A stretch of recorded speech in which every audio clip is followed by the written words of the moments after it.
Hello, hello. What's up, guys? What's up, Jake? What's up, Woo? Care, Gino. What's up, Maxim? Major, Javon, Royal, Thunder, Sunny, Seb. What's up, Seb? What's up, Sandbax, Strong King, Mungus, and we got a lot of people. Yo, what's up, B-Fuzz? Dude, B-Fuzz, I hope someone sent you this. Some dude, like, we saw this live, on Golden Teacher's stream. Some hosts managed to host, like, right at Volcano Manor, in the spot where you're not supposed to invade, like, right here. Like, Golden Teacher invaded the host here, and it's exactly like when you're solo. Like, he could not attack in this area, but this entire area here was available. And like here you can attack, right? So they could actually fight here, but the moment they stepped through that door, there was no fog wall here. The fog wall was like this door here, right? The fog wall was here, so they were stuck in this area, but here they could fight. Here they were not able to fight, basically the same as when you're solo. They could go all the way to here and all the way to like the other side of Grace, but the other side of Grace was blocked off. And same deal, like could fight in the corridor but not inside. And most importantly, they could also fight upstairs.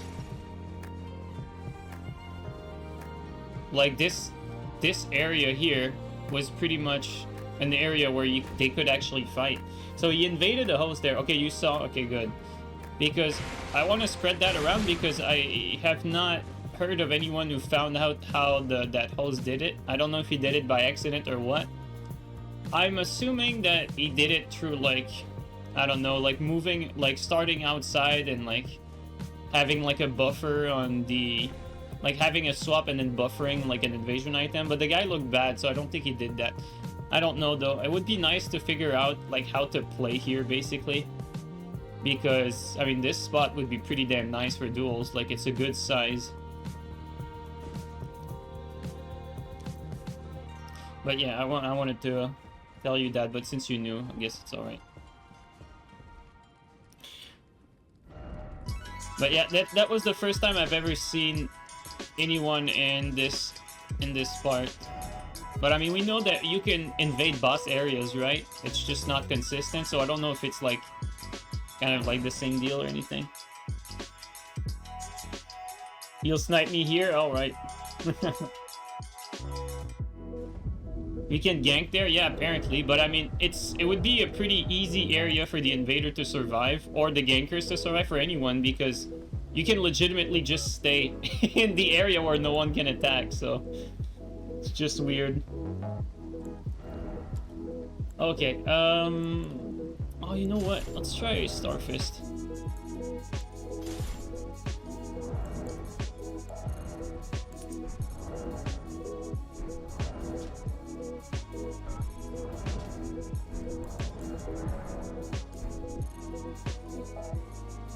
G, have you watched the vid? Which vid?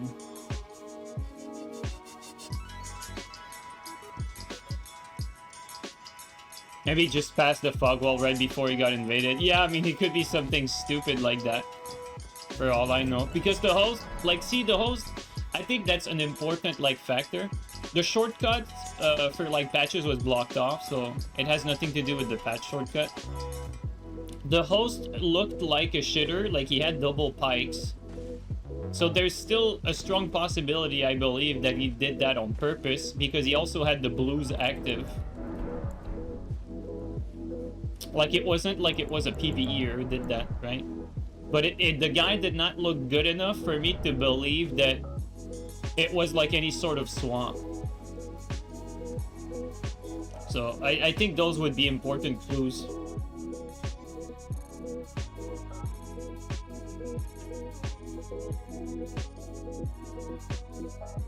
Yo, what's up, Marco? How are you doing, bro? I just started. We're probably gonna do 2v2s today, guys later on today. I haven't done 2v2s in a while, and now we're out of 2v2 content, so... Alright, here, let's take a page out of the... Oh boy, I don't know if I want to try it. Maybe I'll try it, like, next time off stream. I know, Vitus likes to parkour here, but I don't want to risk it. I've never done that jump.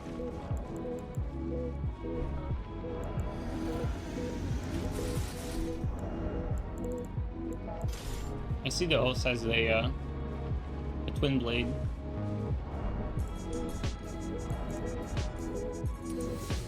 Actually, you know what? Let's do that.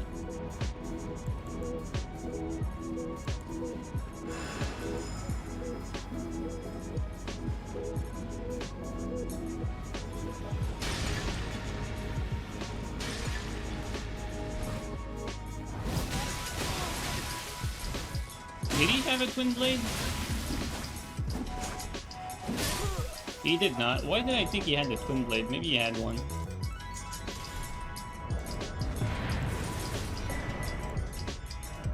Guess I just got confused. Baby Turtle, thanks for the resub for 26, man.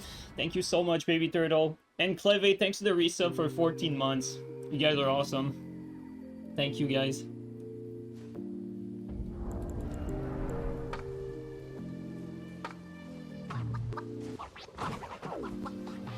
Yo, what's up, Frenzy? 5 minutes and Elden Ring's already affecting my brain. Yeah.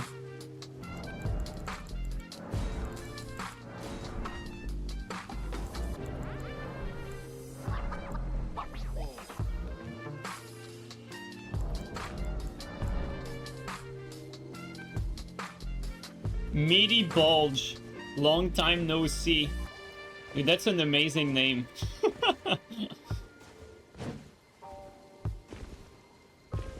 What's the build today? Today I felt kind of lazy build-wise. No inspiration, no preparation, so I just went with my usual. I'm probably gonna mostly play with Fist though, I think. DLC will drop today. I mean, shit, it's looking more and more like the 24th is going to be the trailer. I think we're gonna be right though, LD. I think it's gonna be like in April or something. Like the actual release, right?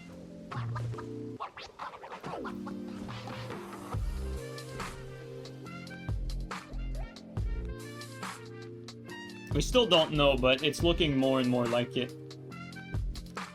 Why the 24th? I mean, I said the 24th. 24th is like Valentine's Day. No, is it the 14th or is it the 24th? I'm tripping. I don't like this place. I never know where to go. Oh, there it is.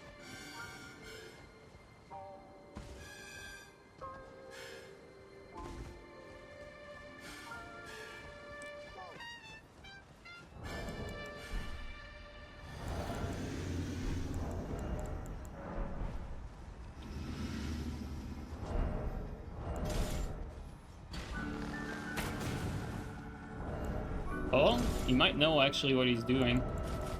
Oops.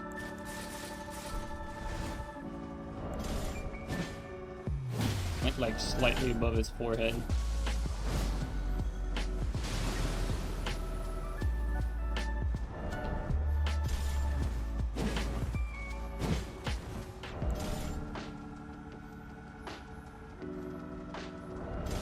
Well, we definitely see a phantom.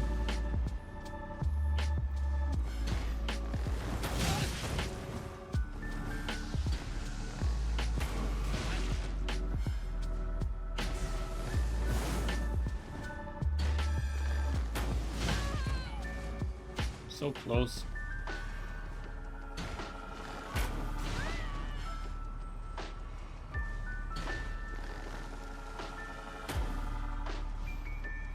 We actually got him.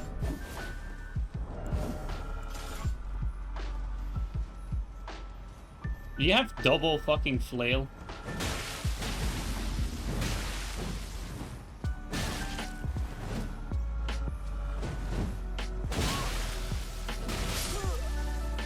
This guy has double flail. What a build. GG, you like the combat of Dragon's Dogma?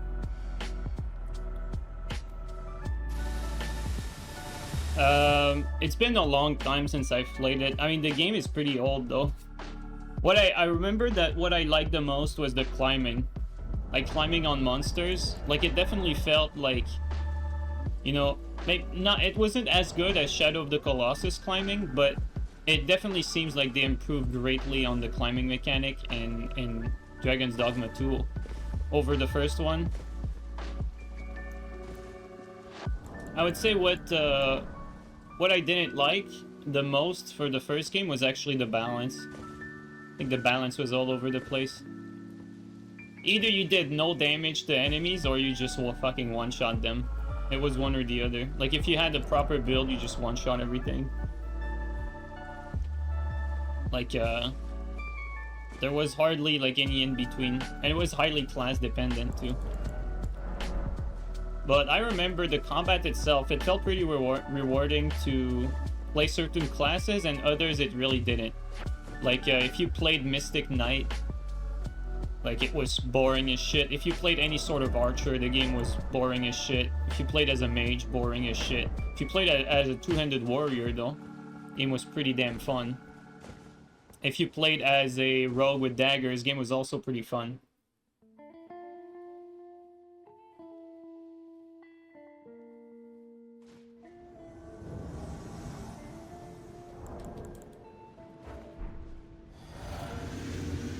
Don't know where he is. Could be below or it could be up here. I think he's below.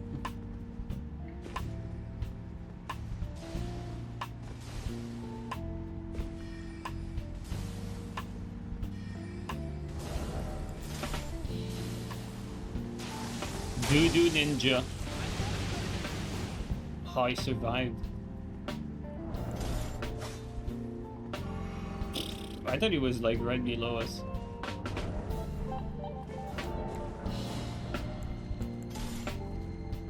Moonveil. No HP. What's that all stat? Oh, there he is. Oh my god, he is lagging. Oh god. Whoa! Whoa! What? Whoa! Okay.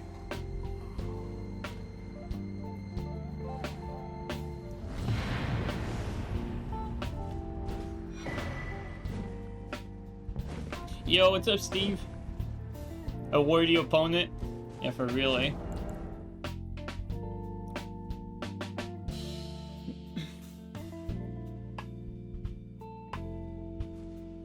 I think today we're gonna be chilling, honestly.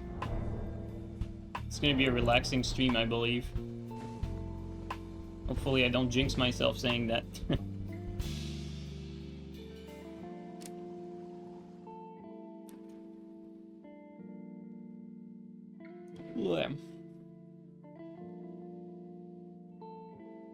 Doesn't power stancing Starfist do more damage? Does it? Does it really do more damage? I didn't know that. Let me check, actually. I want to test it now that you mention it. Can't power stance fist? Yeah, you can. You just put one in each hand. You have the running attack still.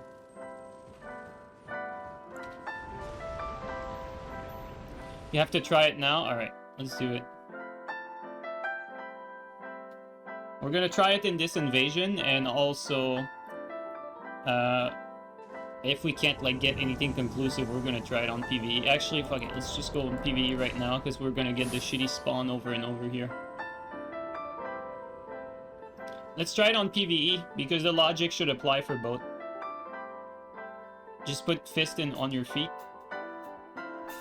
The R2 must be trash. The R2 is not as good, that's for sure, but if it has more attack power on the running, that could be interesting. Honestly, I think we can just test it at broad view here.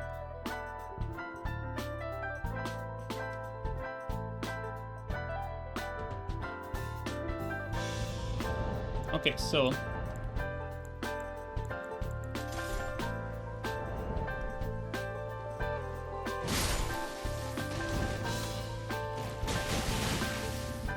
Actually, let me remove that. We try that again.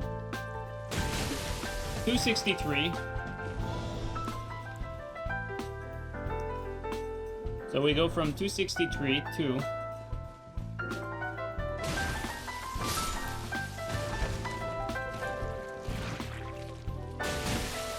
264. Debunked. It doesn't. Alright.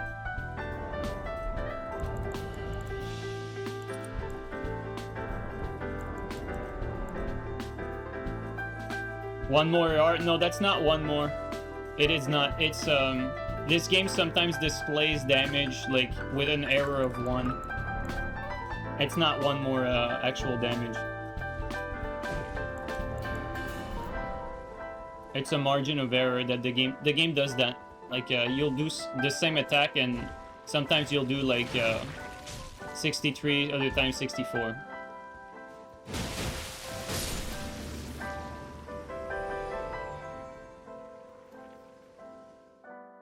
Power stance fists allow off and roar buff though. That's a good point. But you lose the R2, like the R2 for Starfist is a good reason to not have that buff, if I'm being honest. Because that R2 like does a lot of damage.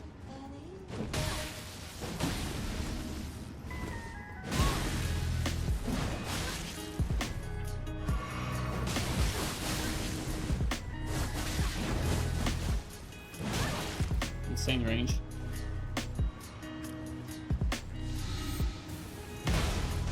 Not only that, but the R2 lets you stun Hype Armor weapons like this guy when you don't have enough poise.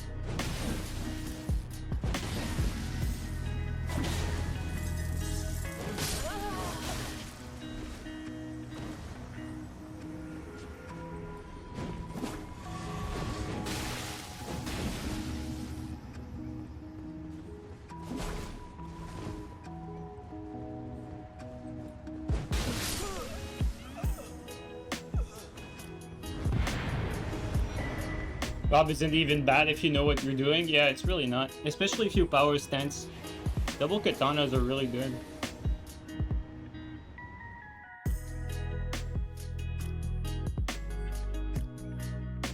If you poise count, like Rob can be pretty decent.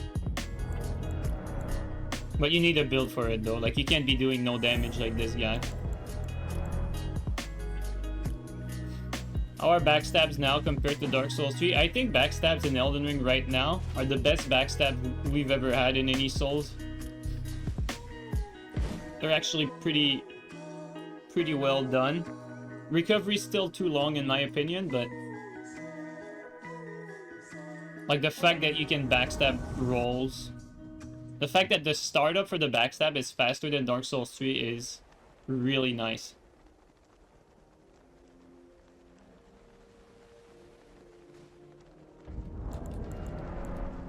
Remember in Dark Souls, in Dark Souls 3 I said that backstab needs to be slightly faster? Yep, exactly, yep.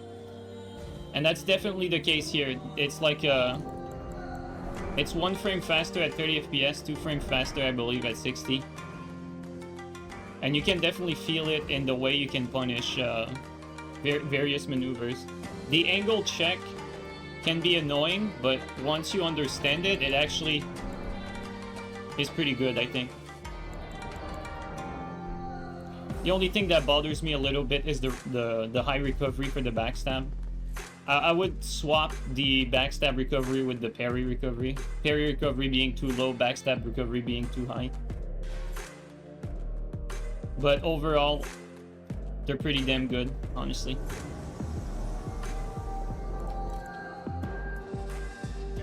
And I say that as someone who loved the backstab in Dark Souls 3. Probably even the best fucking player at backstabbing, and I'm gonna upset a lot of fishers, but it's true.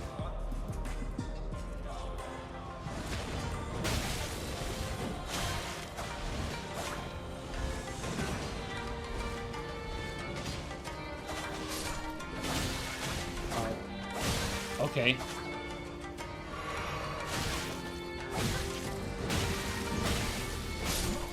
Okay.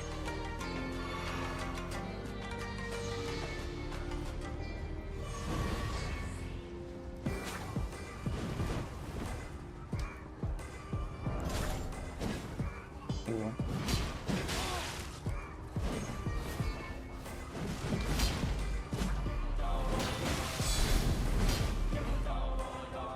He's light rolling, so we're gonna need the halberd here.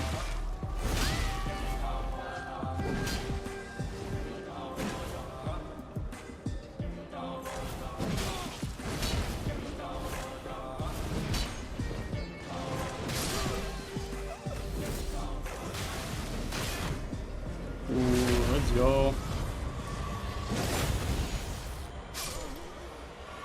Commander Standard on the Dex build? Well, you would be surprised, but Commander Standard has the same amount. I believe it's the same. Could be slightly different, but it's very close to Banish Knight Keen. Let's see, actually. Let's just check it just for fun. Dark Souls 2 was not extremely well balanced. Shields were completely overpowered. Let's see here. So we got 597 versus... Wait. Oh, we're two-handing, one sec. It's not representative.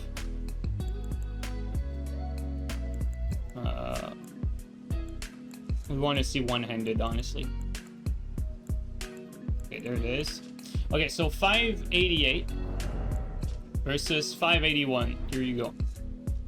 And then if you two-hand, well, 635. So you're getting really the same amount of damage, but much more range. And since I'm using it for a swap, range is more important here for the type of damage difference that there is, right?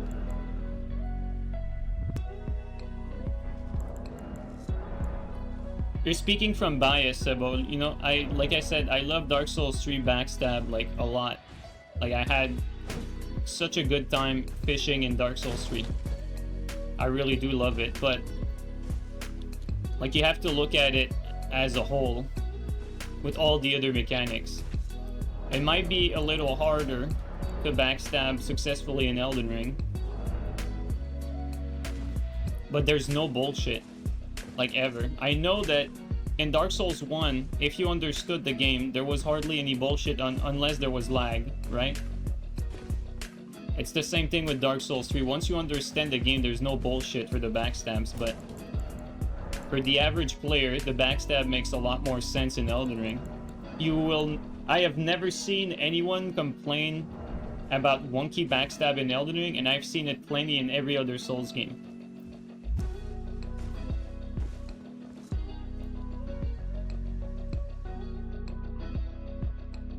It's just widely accepted as not having like any bullshit. Like I said though, recovery for the backstab is too high still.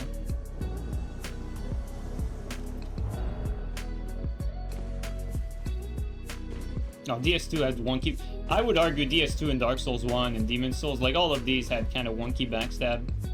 I actually believe that every Souls game made backstab better from one game to the next. I actually believe that Dark Souls 1 had better backstabs than Demon Souls, then Dark Souls 2 better backstab than Dark Souls 1, then 3 better backstabs than 2 and 1, and then I believe Elden Ring has better backstabs than 3.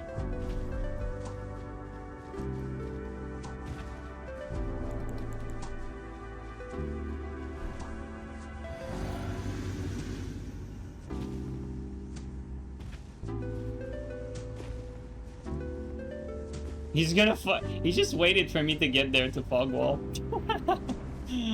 Insane. In their Resident. Did you even play that game, Brenna? Borgol, thanks for the Twitch Prime resub for 3 months. But yeah, I mean, if you have someone like, guys, let's be real here for a second. If any one of you is still playing an 8-year-old game here, obviously you're gonna be like ridiculously biased toward it. And I'm talking to you, Seb and On Gun. Like, you guys are still playing an 8-year-old game. You have to realize that. Like, no one is gonna take anything you guys say seriously. Like, the bias is just way too strong.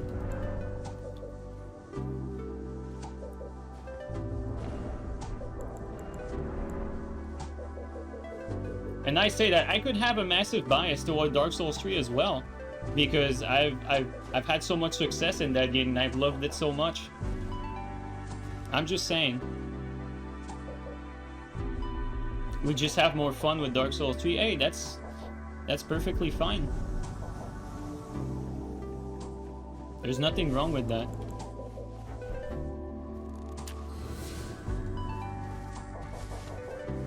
I don't land backstabs very often in Elden Ring.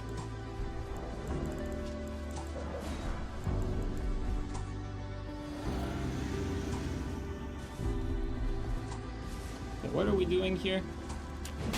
Why are you not even... Oh, you just tanked it. You got the poise physic.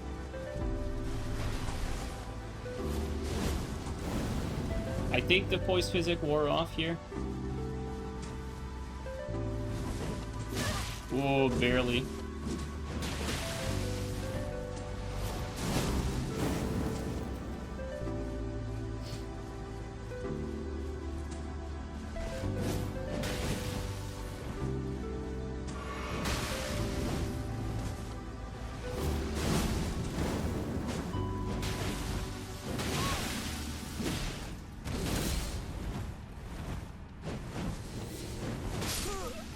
All right.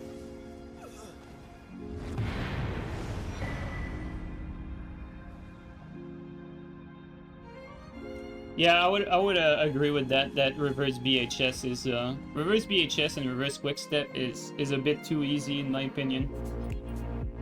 These reverse BHS and quickstep backstabs are. When I talked about fishing, I don't mean those. Like, but yeah, that's a good point. I would definitely concede that. I think it's actually pretty unbalanced. Like, I know, like, it's not much of an issue because, honestly, everyone's bad at Elden Ring. And then the people who care slightly more, like the tryhards, there's basically no tryhards besides, like, a very small amount of people that play vanilla. And that actually utilize, like, all the game mechanics. Like, most people that are actually good at this game will play seamless and will play, like, a subset of the game that doesn't have BHS, for instance, so they never use it, or quickstep. But if you actually use it, it is pretty broken. If you because you can legitimately, like, reaction reverse BHS or reverse quickstep a lot, and I mean a lot of attack, and that's like a hard counter to aggression, which is not a good thing. Why do we keep invading this guy? Why do you counter stun?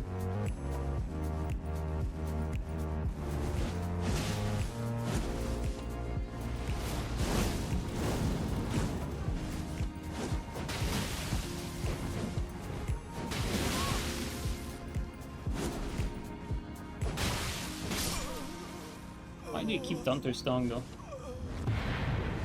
Why is console so much more active than PC? Well, first of all, the sales are always higher on PlayStation for almost any game. Other than that though, I think the biggest reason is definitely seamless. And also probably the fact that on top of all of that, like, PC for this particular game, like, not Souls game, Dark Souls 3 doesn't have that issue, but for Elden Ring, because of the, like, insane latency, I think it probably deters people from playing online.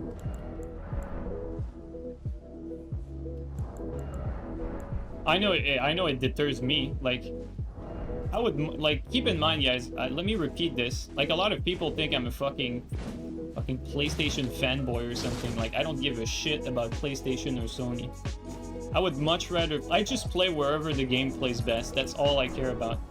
I would much rather play on PC for this game, but the game just doesn't run well on PC. Like, I have such an amazing rig. Like, I want to use my 4090 graphics card, but it's pointless for this game. I wish I would. When Elden Ring came out, I had like a PC set up just to play Elden Ring on PC. But I had to fucking settle for PlayStation. It's just such a shame that they fucked up Elden Ring on PC. I hate that. I genuinely hate that. EAC also makes a lot of people game crash randomly. Oh yeah, I didn't mention that now, but the reason why I like when Elden Ring came out, it came out like I think it was like 6 or 5 hours on Steam before PlayStation, and I kept crashing every 10 minutes on PC. And for that, like, after that happened, like, when it launched on PlayStation, I just jumped on PlayStation because I couldn't play on PC because I kept crashing. And I never came back after that. So, you see what I mean? Like, I mean, now, though, there's been, like, many patches. But, like, that's why I left. I just never came back after that. Oh, I ate my fucking R2 input there. You know what? I do that.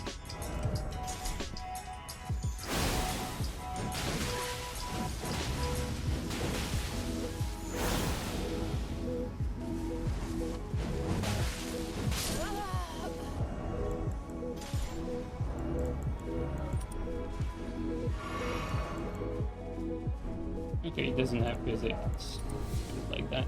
Or does he? Might have physics, actually. Might have fucking regen and defense.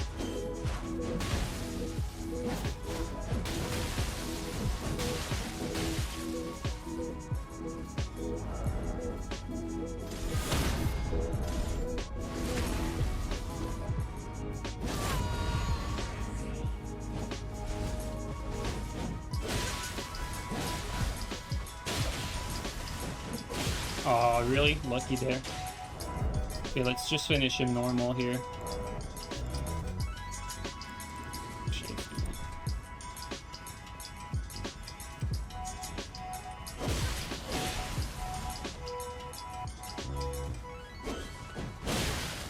You gotta be fucking kidding me, dude. Like, we fucking outplayed him like crazy and then... Oh.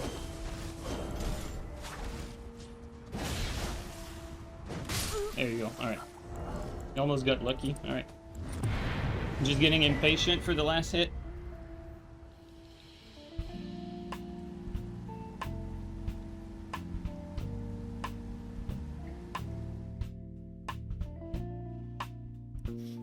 What are my thoughts on parry in Elden Ring? I think parrying is too easy in Elden Ring.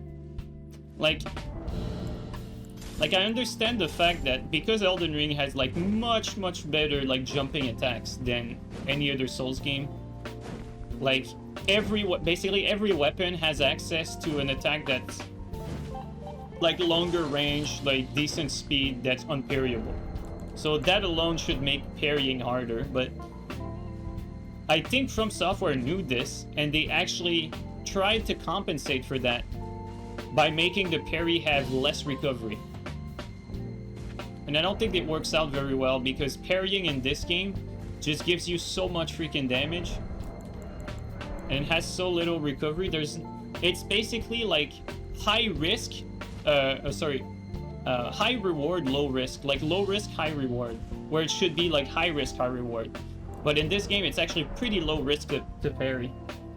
And not to mention, like the frames when you parry are so generous. And look at that, like Golden Parry actually has like insane range when you parry with it. Maybe even no risk, only reward. Honestly, it could be true. Like I feel like if we, like, cause right now, like I said, like most people are not very good at the game and there's not as much of like a push for people to like get much better. Like it's not like Dark Souls 3 where there was like a clear like race to get like really good at the game. Like you don't really feel that here in this game. And I believe that if we had that sort of race, you'd see a lot more people utilizing that insanely broken parry. Like for instance, I don't use it as much. That's really because I just don't care as much about this game to like I don't fucking sleep thinking about Elden Ring, right? But if someone was to sleep thinking about Elden Ring, they would fucking think about parrying like a lot. Because that shit is like super fucking broken strong. It's just that you need... Wow, that range.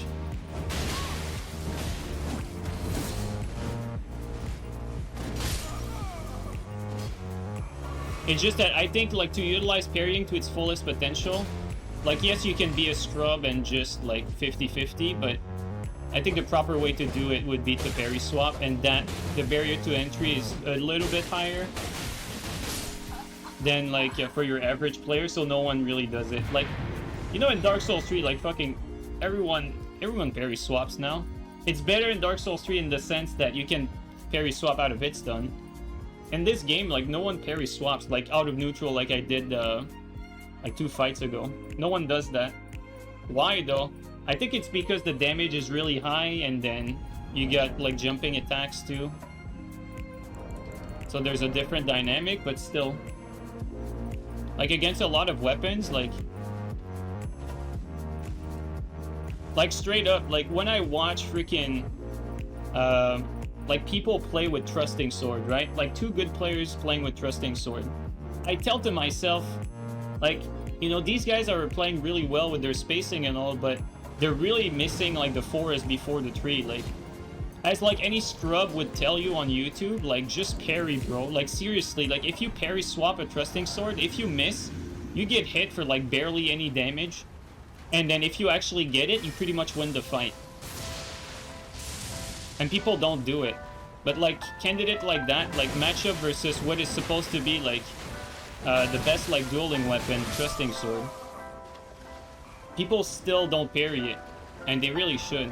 Why are you fucking attacking me, you scrub? I think he's lightning.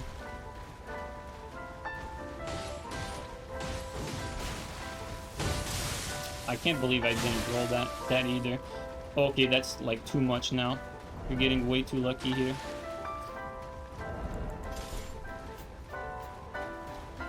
Now we have to be careful, unfortunately. Ouch.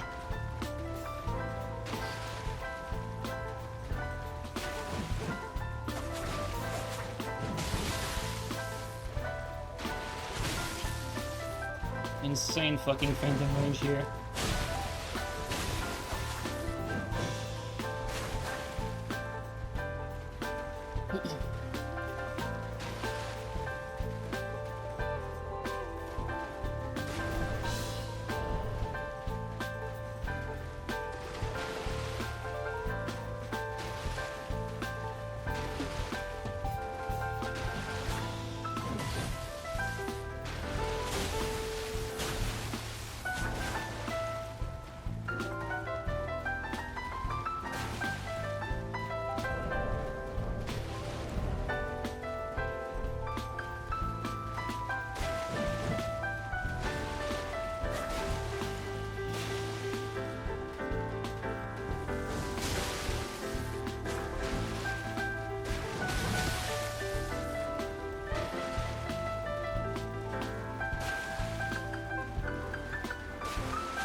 Fucking scrub, that's so random.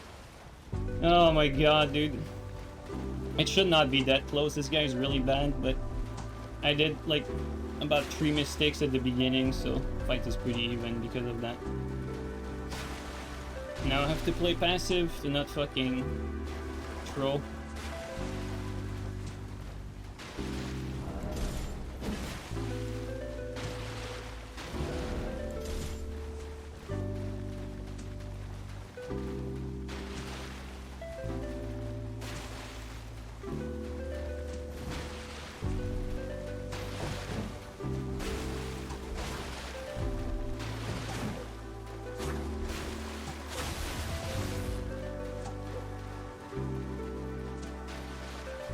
Make sure we don't get attacked by a blue here.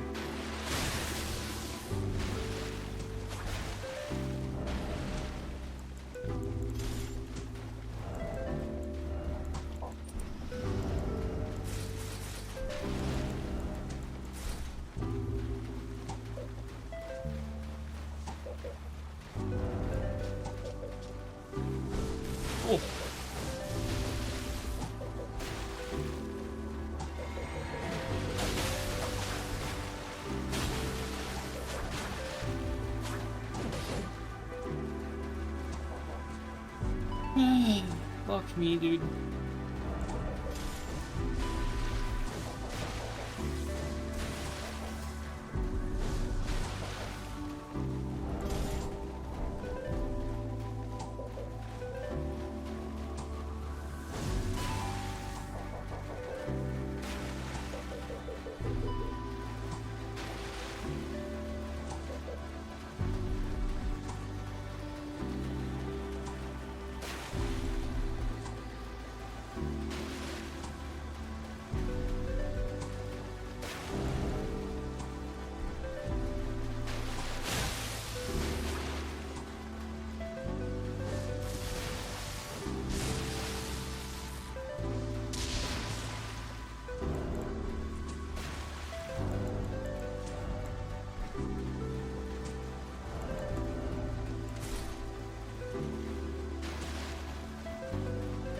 I deserve to lose that, if I'm being honest. He doesn't deserve to win, but I deserve to lose.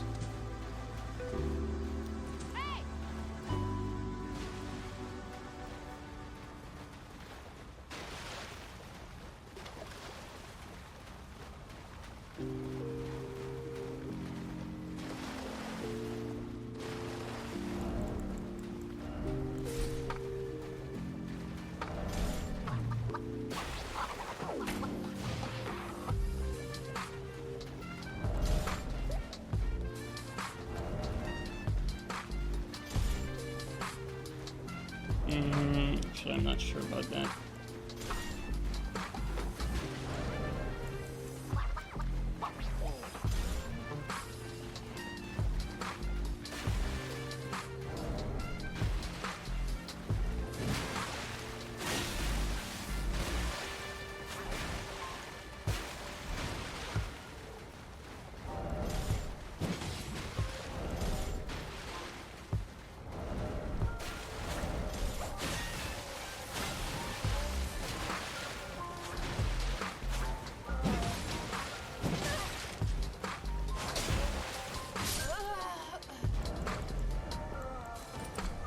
If we get to fight again, it's not going to be that close, I promise you. Okay, let's find the host now.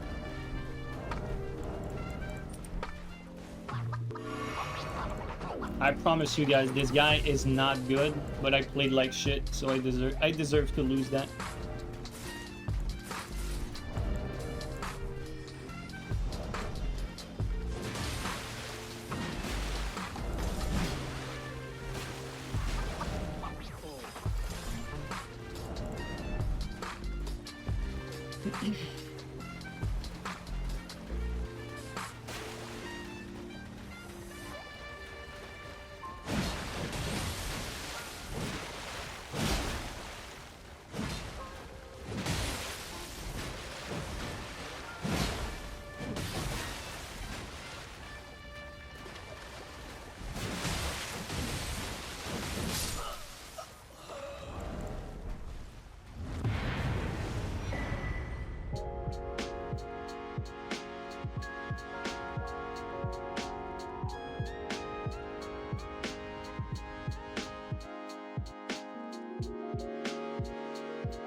Well, you ever tried to repeat the 100 win streak? I'm pretty sure I repeated it many times. It's just it's a bother to count. Like I've had many days in the arena without losing. I probably have like way more than 100. It's just like kind of pointless to record it.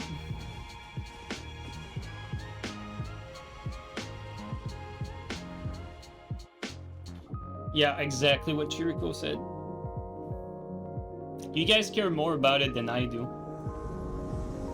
And it's not fun. It's not a fun challenge to do either.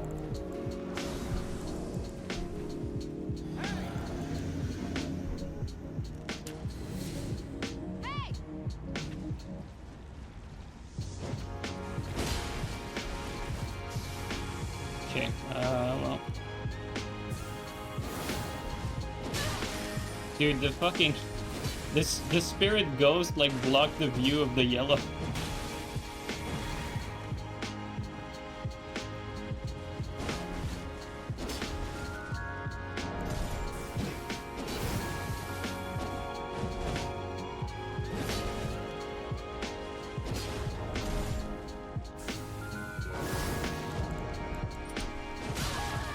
I spaced that. Totally didn't. Fighting 2 hyper armor weapon like that is kind of cancer. Well, the host doesn't have hyper armor though. I think the play here. I think the play here is actually just stun them. If I can stun them, I can kill them. No. Now we need to get the fuck out though. Now we out. Lightning is too much.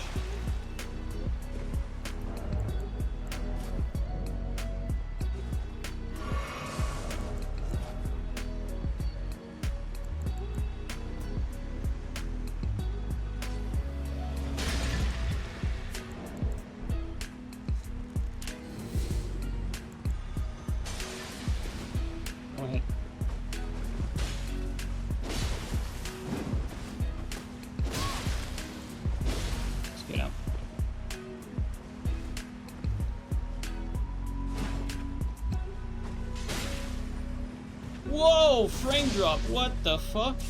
Holy frame drop, dude. That's dirty. There's definitely something bugged in here. That's not normal. That doesn't happen.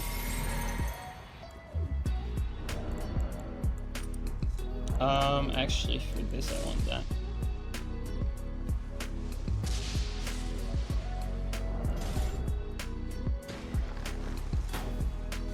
Bad shot.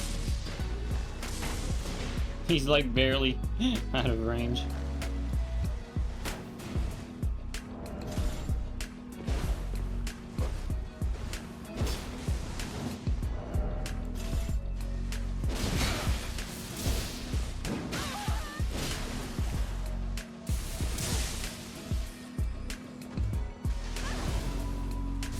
Could be our chance to finish this.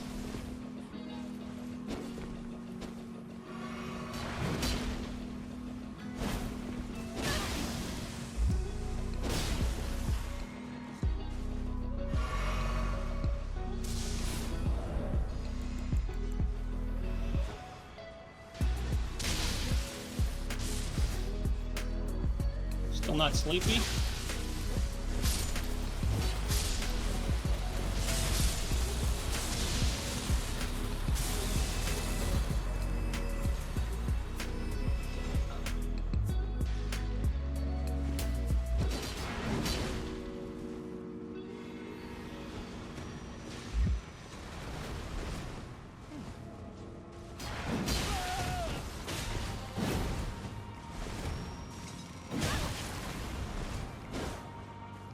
They're really like licking each other's butthole, which makes it more difficult to engage.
camera.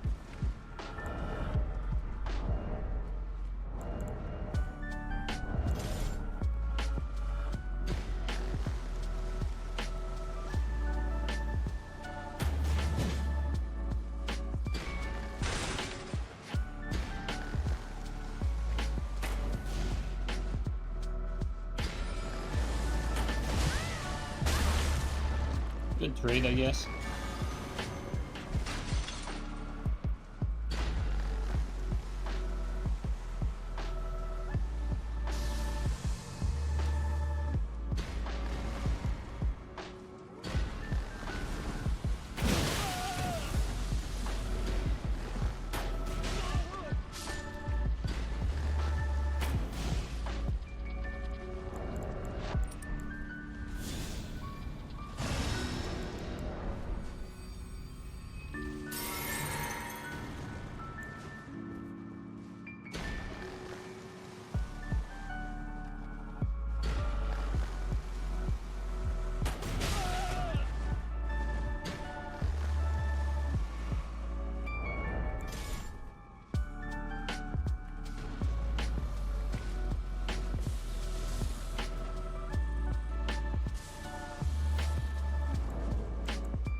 This is what happened when you get castrated, guys. Don't do it.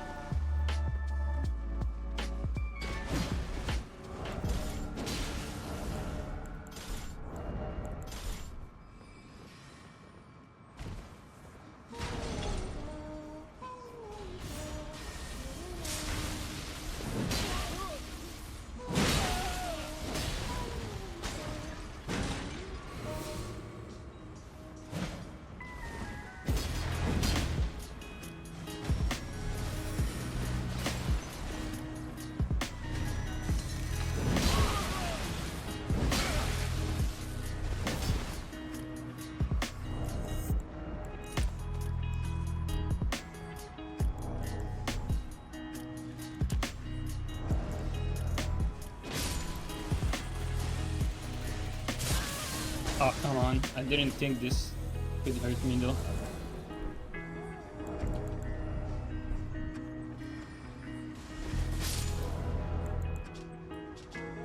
It's too heavy. Let's change our plan. Let's put that.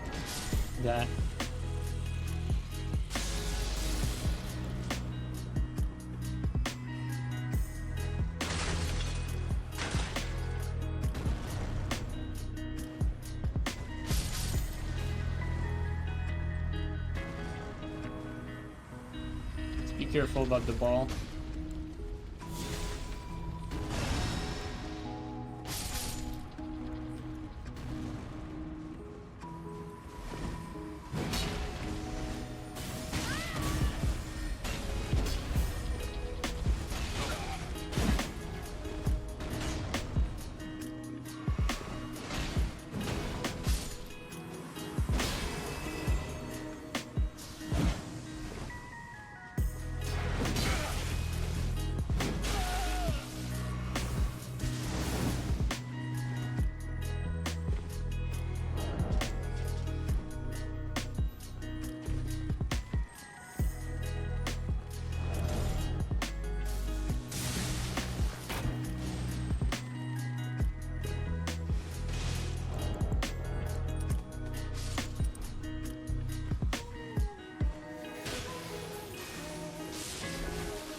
Wow, what a shot. I don't know what I was aiming at.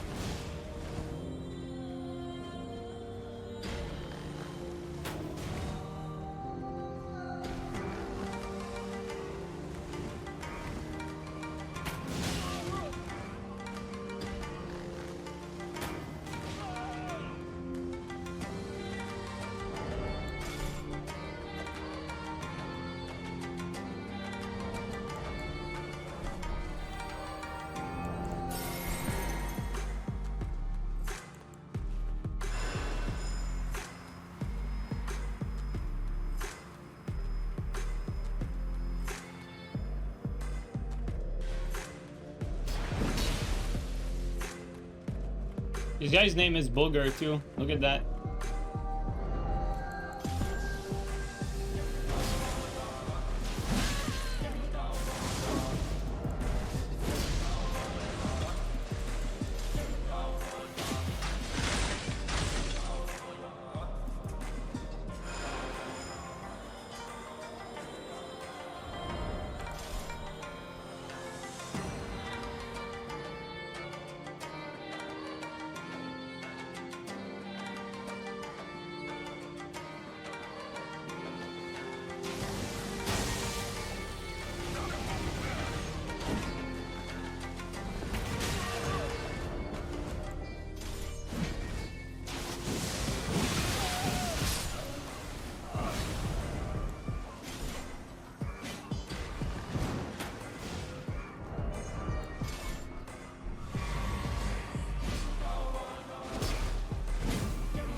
There you go. Patience prevailed for real, though. It was the patience invasion. Booger wiped.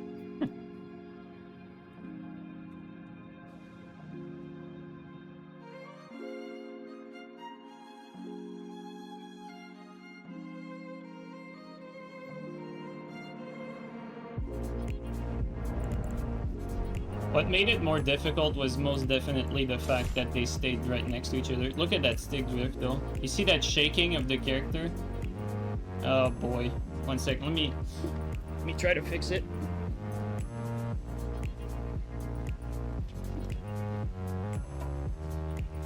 Insane stick drift, man. Whoa! Where are we going? Let's go somewhere inside.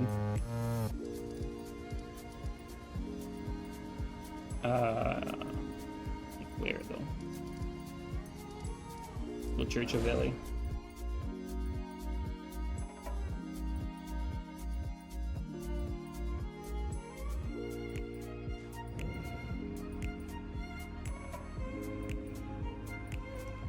Alright, let's see here.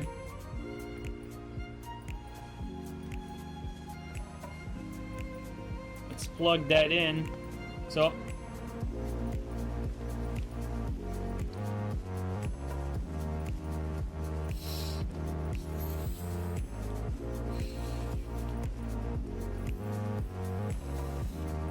what I'm doing as a temporary solution, which works, look at that. Now it's fixed. It works as a temporary solution. I take a straw, plastic straw, and then I just blow air in it. Like I just squeeze the tip like between the joystick and the plastic and just blow air, and then it temporarily fixes it. It comes back eventually, but like as you're seeing, like it's not like before. Give the controller a blowjob. Yeah, exactly.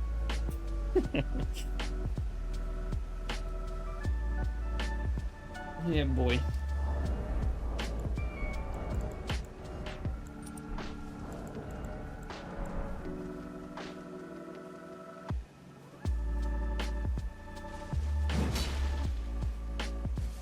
You can buy a new part to stick it. I mean, you have to change the potentiometer. And I think you need to solder it, I believe. I don't have like a soldering kit or anything like that. Like what I'm probably going to do is I'm going to find a repair shop and just send in all the controllers that I need to fix all at the same time, you know? For like, it's going to be worth it for them. It's going to be worth it for me, and just fix all the controllers at the same time. That's usually what I do.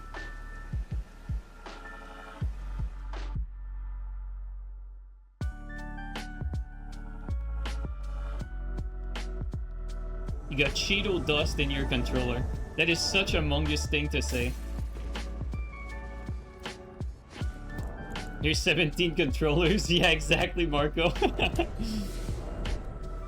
For real though, like next time that I find a shop, it's 3 controllers again. When the PS5 came out, I sent back 3 controllers to Sony. And now I would be repairing 3 more controllers. It's crazy, isn't it?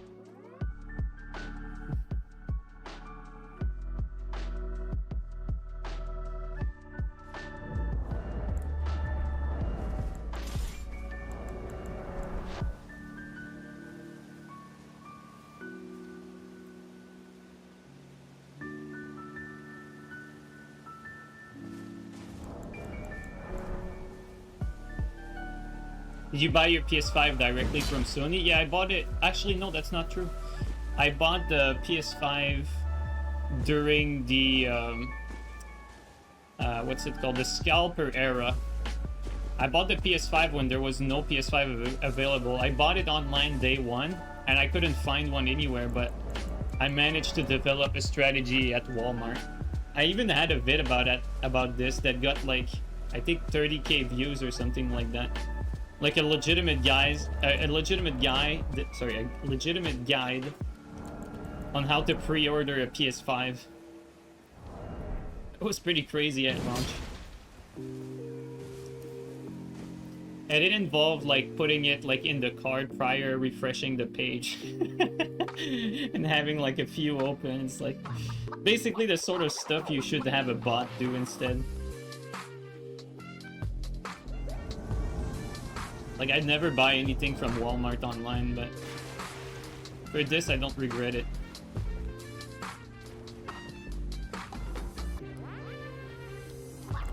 Yeah, we can't go up. Oh, and down.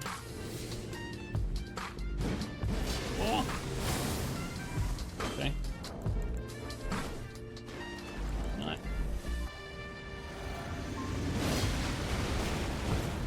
This is a dead end here, I believe. No, okay, we went the right way.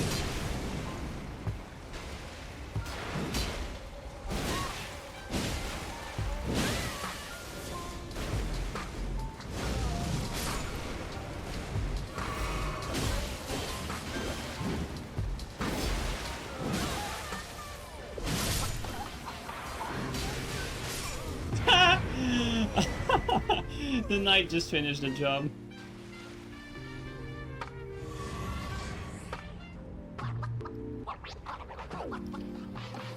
Dude, speaking of Gogs on Sheet, I just saw 2 cheaters in the arena recently, like back to back, like different people. Like one of them was like basically cheating max level with like a spin slash fingerprint, which you can't really do anything against that. And then the other one had unsheet on a greatsword.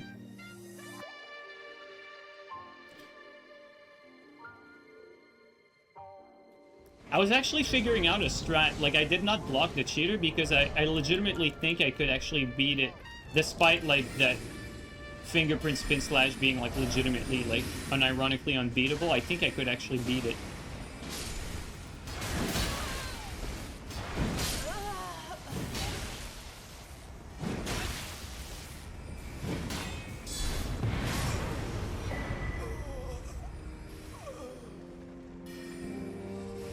But yeah, like technically you can't do anything against that. Like that's just straight up like hacking. That's like complete cheating. Like if you fight like a Gugs or a greatsword like that other guy with unsheet, like that's also cheating, but that's beatable. Like the spin slash fingerprint, it's not really. But I think I found a strategy to beat it though. I just need to fight him again.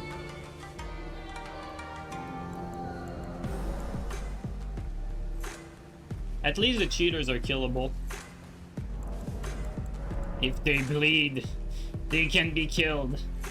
The strat is to chainsaw. Yeah, I mean, if you can manage the chainsaw, I think you can beat it too. If you're fast enough. Basically, you can't miss the chainsaw because, like, these cheaters, basically what they do is they Dragon Breath in the arena too. So because they're max level, like you still have to keep in mind, like you're facing max level Dragon Breath. And that cheater also used Baldashin's Blessing right from the start of the match. So you don't have a lot of options. Like, Baldashin, spin slash fingerprint, which one-shots, by the way, because it procs madness. And then Dragon Breath if you're too far. And then even if you're close enough, that, like, because he's on Baldashin, he's not gonna get stunned by most of the things you have. Oh man, cheaters are so pathetic, it's funny. I do take some enjoyment out of, like, figuring out, like, a way to beat these guys, though. Even if you're really not supposed to. Because they're cheating.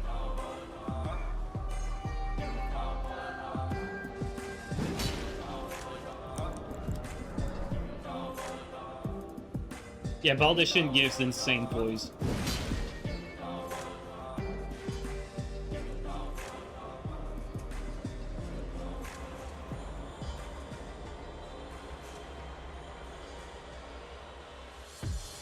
Baldashin is not unstaggerable now, though.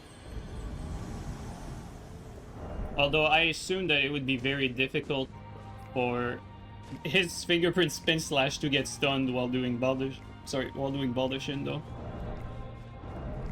I could see that being a problem. So technically the play would be to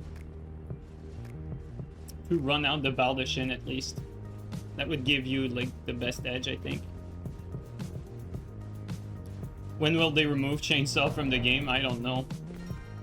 So far, though, Chainsaw has been, like, a force for equilibrium instead of a force for bad, for whatever reason. I mean, I know why. It's because Dark Souls 3, like, bow glitch was easy to perform, so every shitter was doing it. Because Chainsaw is harder to perform. On console here, like, Scrubs can't Chainsaw.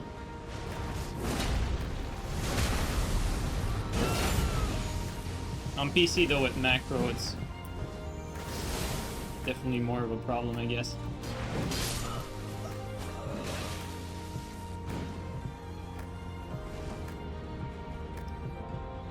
What are we doing? Oh, I ducked under it.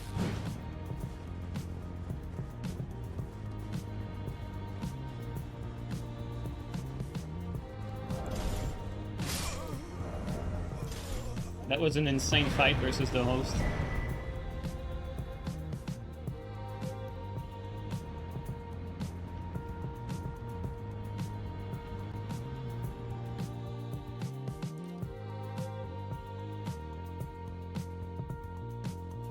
You find it funny how they felt the need to nerf Kestis while keeping power stance spears and two-handed TS untouched? Well, they did touch two-handed thrusting sword, but they didn't touch power stance spears, though, you're right. I mean, I'm gonna be honest with you, I saw a brilliant comment recently on YouTube. Very rare occurrence, but comment was brilliant. The guy was basically saying that he thinks that probably the hardest thing for From Software to balance the PvP is to have to sort out the noise, which means, like, they don't really know who to listen to, and when, like, you have, like, massive threads on Reddit that has, like, super high upvotes, for instance, right? Like what happened with Kestis, that was one of them. Like, they don't know who to listen to, basically. Like, they will be tempted to listen to the majority, like any sane person would do, but any sane person would not listen to Reddit, though. So you see the conflict there, basically?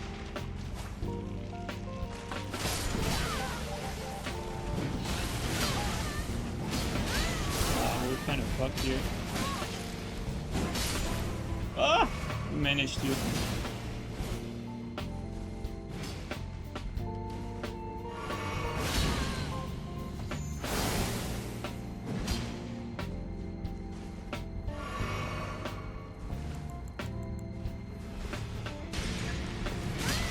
Can't believe I panic rolled that.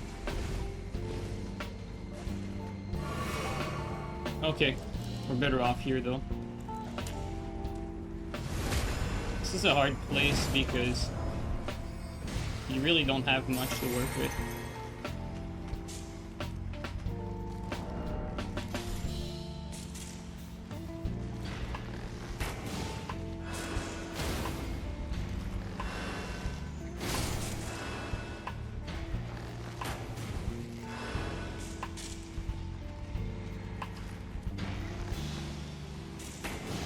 I think the floor is too thick, I believe.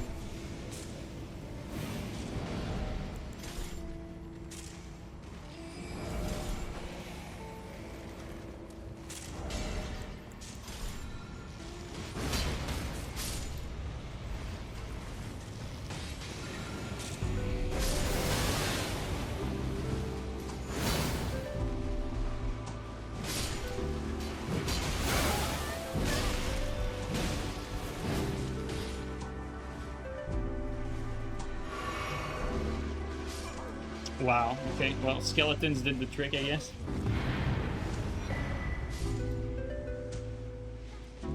They lost some of their identities with subsequent games. I actually agree with that. Like, it's so strange how From Software takes, like, a bunch of step forward, but also takes step backward, like, at every game. Like, it's nice that they always, like, keep it fresh between, like, each entry. But at the same time, like, if they could just fucking improve on it instead, like, that would be amazing, right? Like, they don't improve on what they make. They do, like, complete different iterations.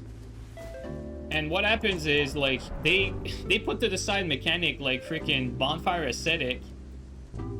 That makes no sense to me. And then they, like, They add in, like, good new mechanics too, like the jump and the crouch, for instance. Like, they don't keep the good stuff necessarily. Like, for instance, when Elden Ring came out, shields were completely busted. They made shields fine in Dark Souls 3. Like, why do they have to start it over? Yet shields end up, like, in a similar spot that they were in Dark Souls 3 in this game, right? Like, you can block with it, but, like, you need, like, a dedicated build if you really want to be a turtle. Like, it's so strange to me because, like, for the case of, like, shields, they end up in a very similar spot than Dark Souls 3, whereas with Dark Souls 3, they had shields done right. Like, they had figured it out. Like, why are they starting over here? That makes no sense. It's more work, too. It's innovation. They try to do it with every game. The problem, yeah, it is true, dude. Like, absolutely. Like, that's the reason why we get, like, cool new mechanics like the jumping and the crouching. Like, crouching and jumping could have absolutely been, like, misses. Like, they have to go for it to, you know, to see what works and what doesn't. What I'm saying is, though, if you actually understand what you're making, you can make, like, cognizant decisions. Like, okay, I want to keep this particular mechanic because this thing is really working out well. Let's bring it back to the new game. Like with Bonfire Acidic, like, there's not much of a reason to ditch that. That's stuff like that that really puzzles me, to be honest, with FromSoft.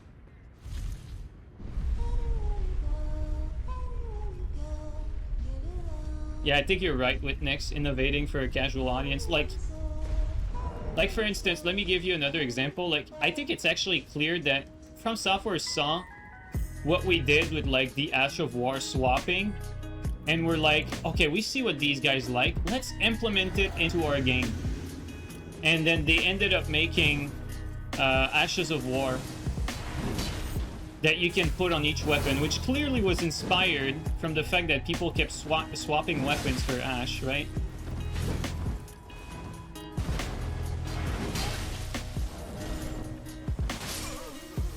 The Phantom just fucking...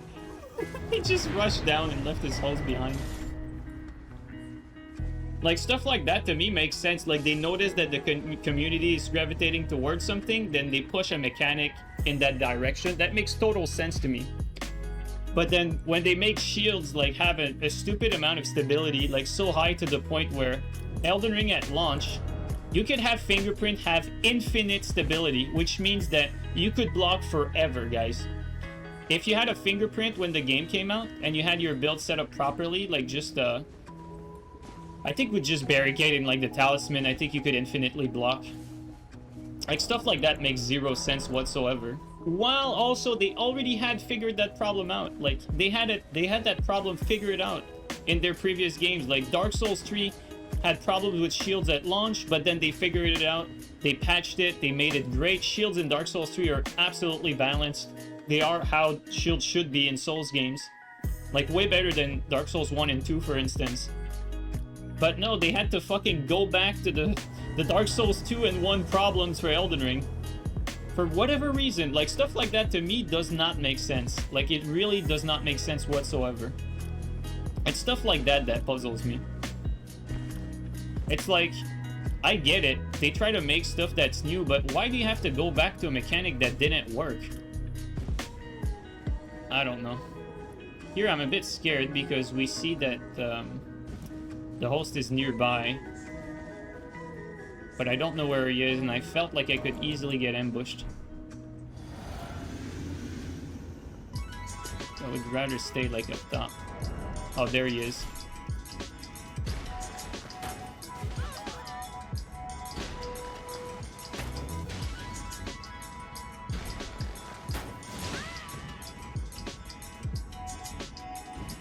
Okay, well, it's gonna be like that.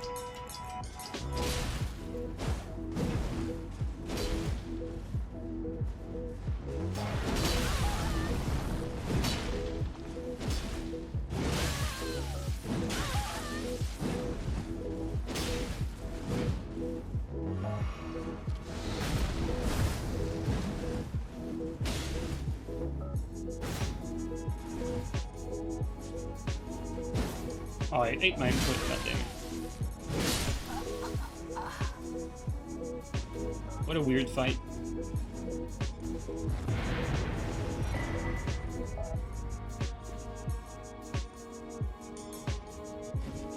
Oh, that jump is actually harder to make than I thought.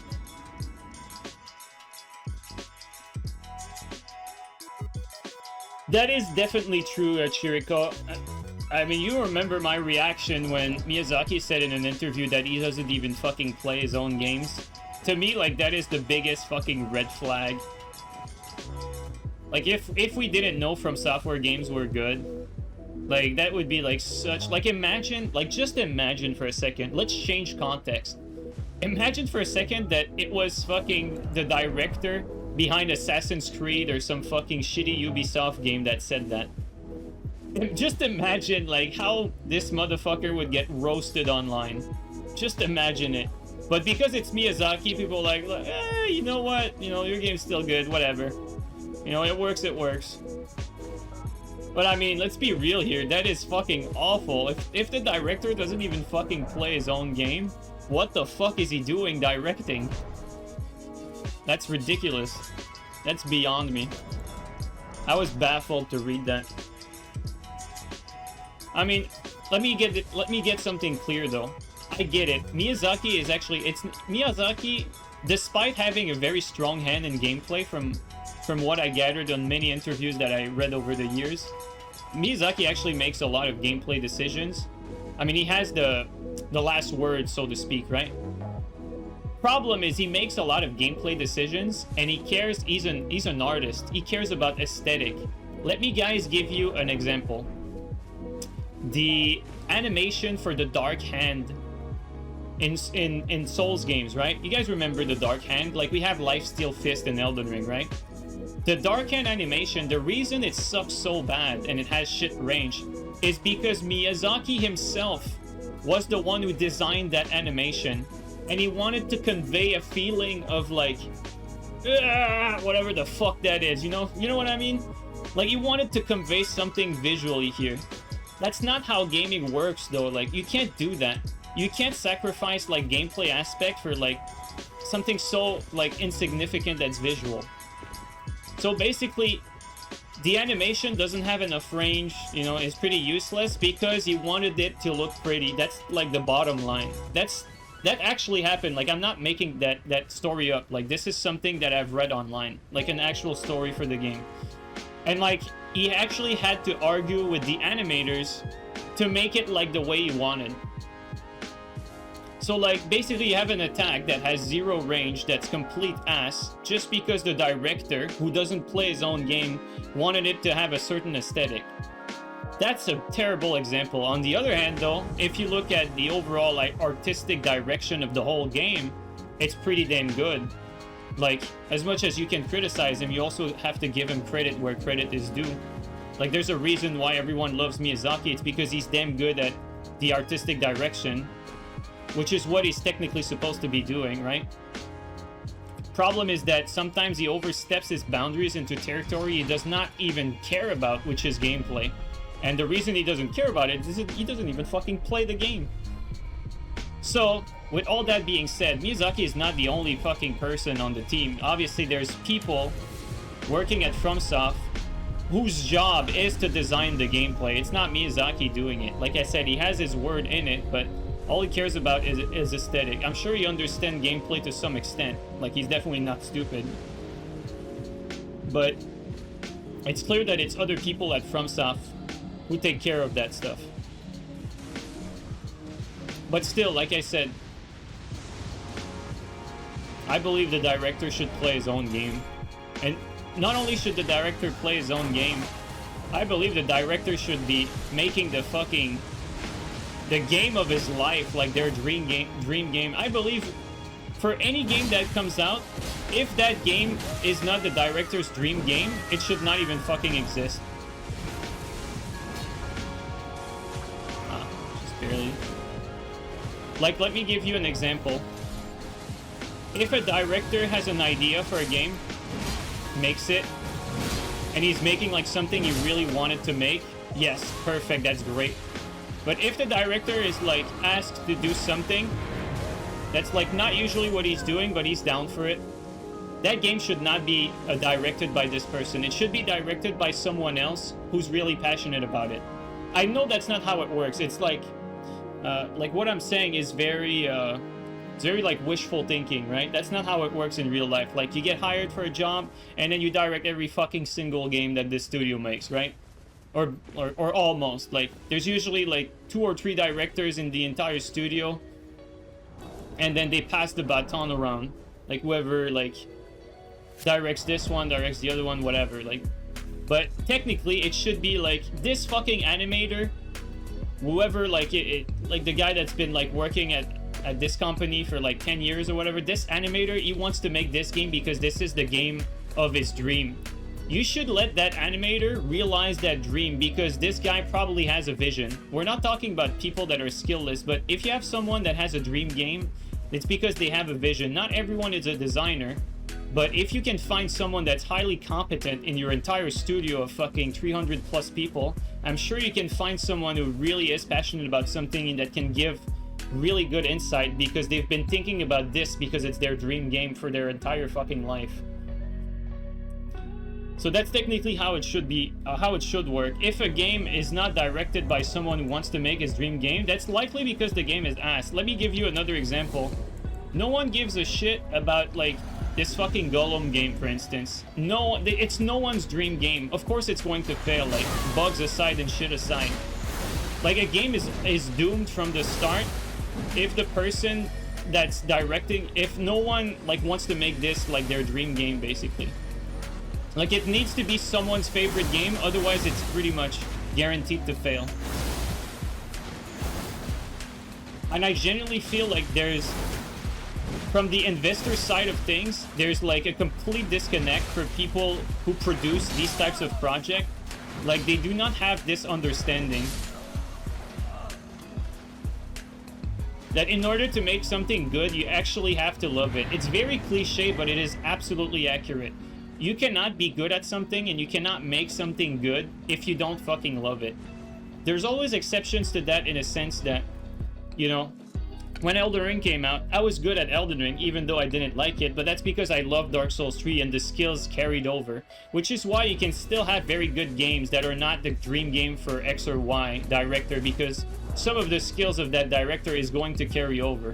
So in reality, like, they don't necessarily make shit games because it's not their dream game. That's not how it works. Like, the skills carry over. Like, they had like their dream game in mind at some point. Some of the things they thought about, some of that stuff carries over. So like, let me give you another concrete example of something that happened.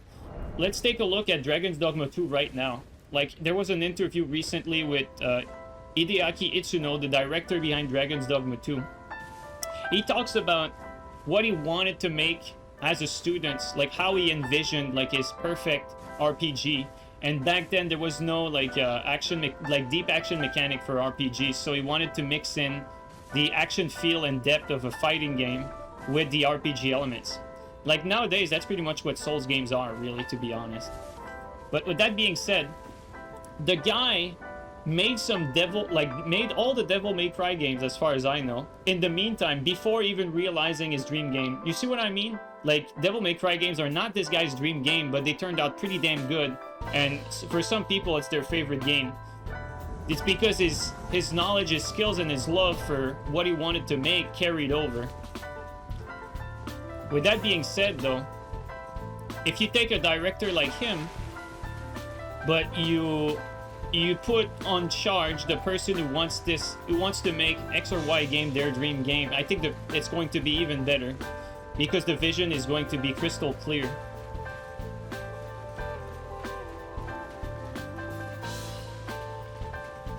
You wish Miyazaki was like that?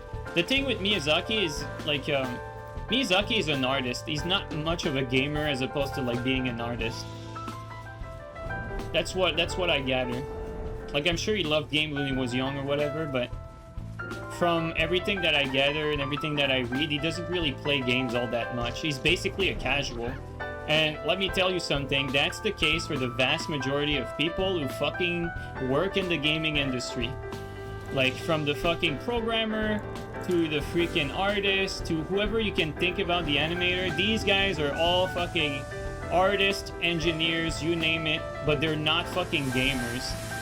If you look, like, if you apply for video game jobs, they strongly see you being a gamer as a really nice bonus. Why? Because no one in their fucking company games as much as you guys do.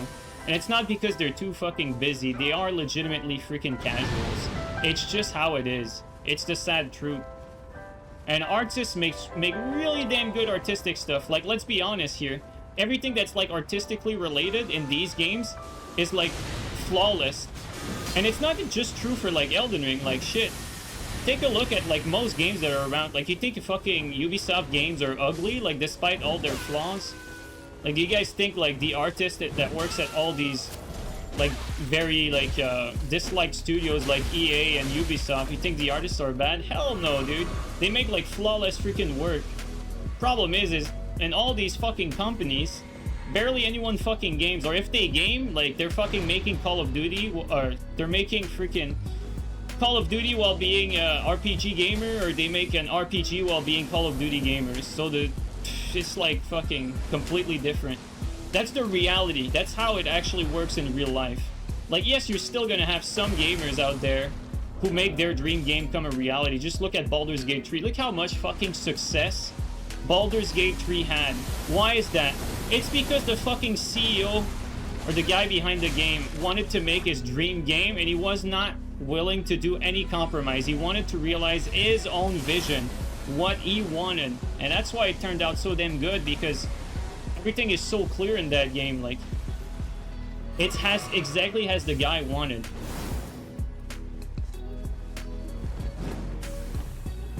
I'm just renting at that point. I'm not even paying attention to what we're doing. Oh, we tanked it. That's so weird. Alright, let's kill these guys like I'm just rambling here. Alright. I say I'm rambling, but now that I pay attention, there's actually no opening. No wonder I didn't kill them yet. You just keep spamming.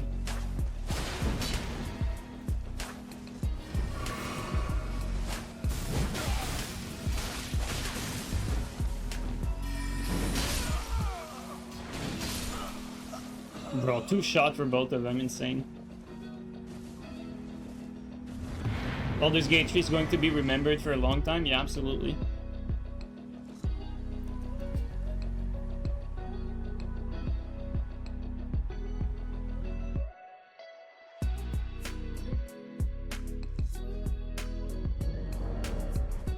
But, like, I'm not saying anything revolutionary when I say that, guys. Like, everyone knows that the bigger the industry gets, the more profit-driven it becomes. It's just how it is. Like, I didn't invent the wheel. I'm not, like, unleashing any fucking secret on anyone here. It's really just basic. It's like that with any company. Also, Breadstock, thank you so much for the bits.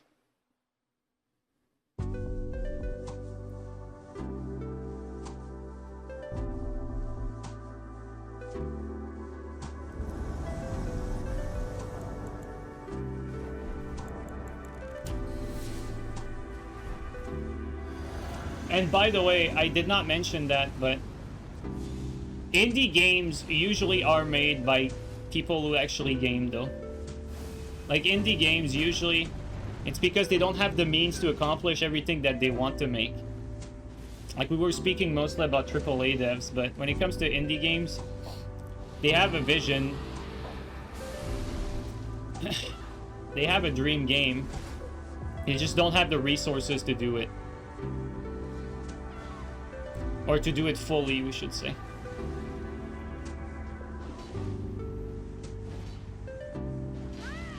It's the same shit over and over with Assassin's Creed and Far Cry shit. Oh yeah, absolutely. It's a recycled formula. Like, this is not made by people who want to make their dream Assassin's Creed game. Hell no, dude. Hell fucking no. Dude, we were assisting at, like, such an insane fight. This is a fight for the ages, guys. I feel like we're back in, like, fucking week 2 of Elden Ring coming out. Academy Gate era. Let's fight. He did not even heal because he's Johnny fucking Sniper.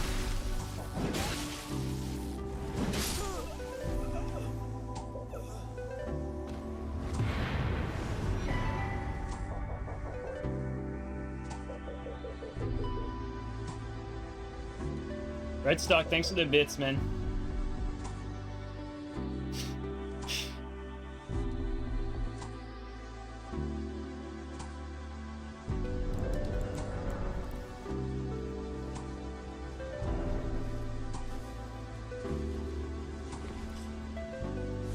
I think though, like, if I was to talk about like what it should be, like I mean, it's not so much of a solution because there's a lot of cogs in the machine and it's not that easily fixed, but ultimately what they should be doing is make passion projects for senior members of studios that are gamers. And it should also be a requirement for directors to be like gamers that are really involved.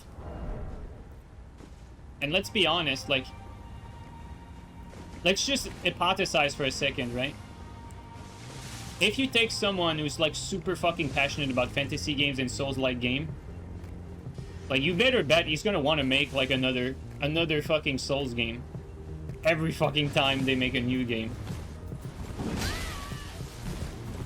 So it's not really that difficult.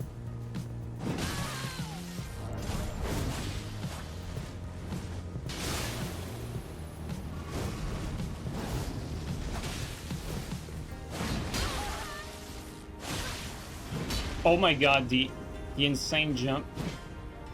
And the running attack. Oh, he has the eel.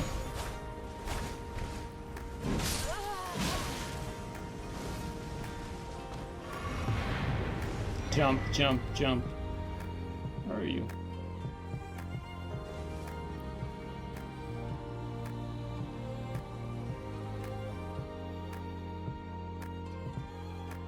Brad, thanks for the bits, man.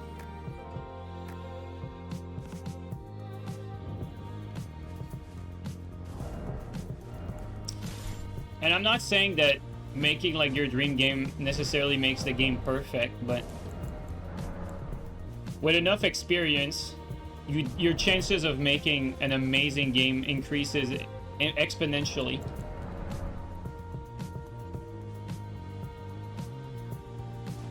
Let's see though. I think Dragon's Dogma 2 should be a good example of that.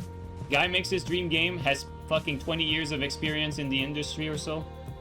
Should be pretty good.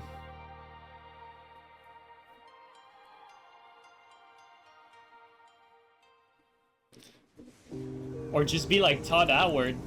Make Starfield your dream game, dude. Problem is, I think Todd is lying.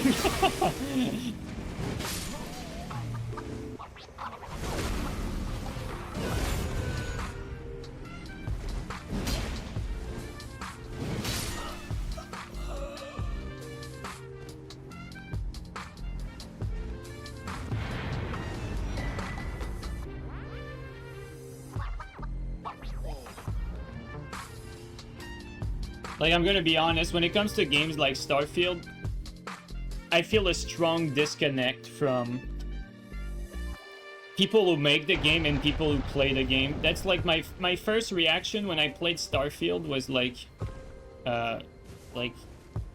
do people actually play, like, when they make the game, like, do they not, like, realize that it doesn't really make sense to have, like, that many fucking loading screen or, like, that many barren planet? Like, there's a strong disconnect there. And that, I believe, is caused by Todd not really playing his own game, just like Miyazaki. It's like, oh yeah, I want my vision is to make a game that's gonna be a blanket for modders. And it's like, it's gonna be representative of how barren space is, you know? But in practice, if you actually play the game, it doesn't work. You can't do that. Bethesda stuck in the 2000s? Yeah, sadly. I definitely think there's also more to it than that. Like, I think there's legitimately, like, engine limitation. Like, there's probably a whole fucking shit show over there at Bethesda. Like, people want to update the engine, but it's, like, too expensive. They have to retrain the whole studio, etc., etc. There's probably, like, a pretty big complicated situation for these guys, honestly. It's probably not that simple. And modders don't want to mod it. Yeah, it was one modder said that. It was like, I forgot what he was modding. And then he started playing the game. He just came. Oh yeah, I think he wanted to mod like fucking Starfield together, and he came to the realization, like, because he started modding it as soon as it came out without playing, and then he started playing and he just stopped and was like, holy shit, this game is trash. I don't want to mod for this game. Which is kind of funny.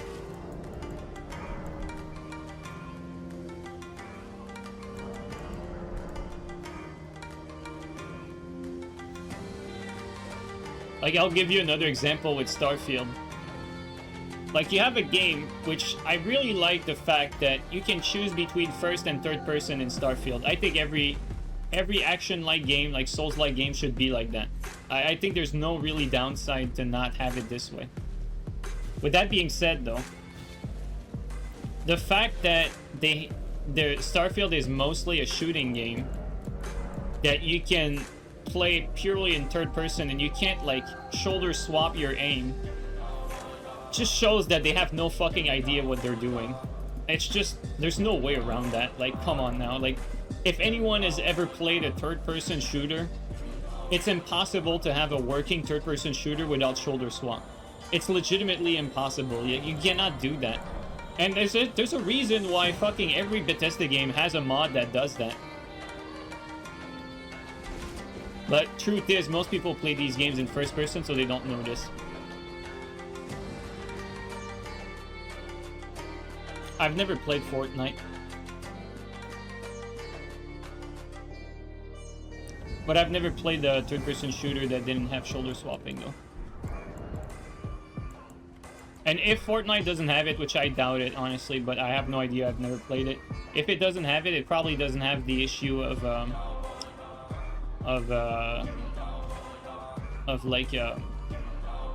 like the reticle. Like, there's an issue with third-person game when the bullets come out. Either, like, if it comes out from the center of the screen, it's not an issue, which it could be what they're doing. But if it comes out from the character, then if you're, like, standing here, like, at a wall and you're shooting, then the bullets hit the wall while your reticle has a free line of sight. But if you do it on the other side, it's fine.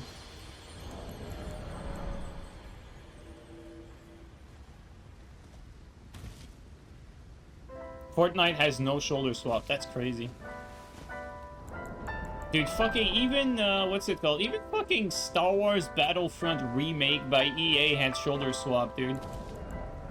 Like, SOCOM, which is the prime fucking third-person shooter, obviously has shoulder swapping.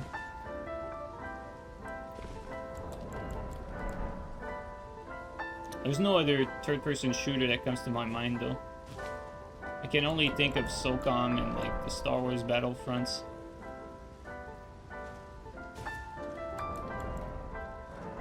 You always want to right-hand peek with snipers on Fortnite? That is Holy shit, dude, that is fucking backward. I cannot believe they do that in Fortnite. Holy shit. These guys are These guys are stupid too? What the fuck?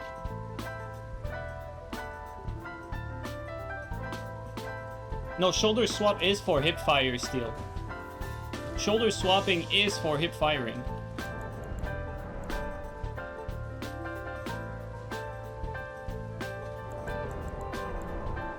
It's really bad? I mean, it must be because, like I said, I've never played a fucking third-person shooter that you can't shoulder swap.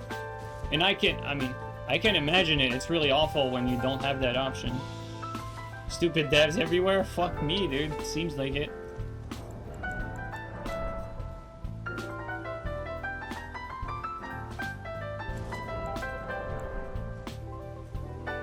How are you feeling, Steel? PUBG is fire? Can you shoulder swap in PUBG? I don't remember. It's been too long.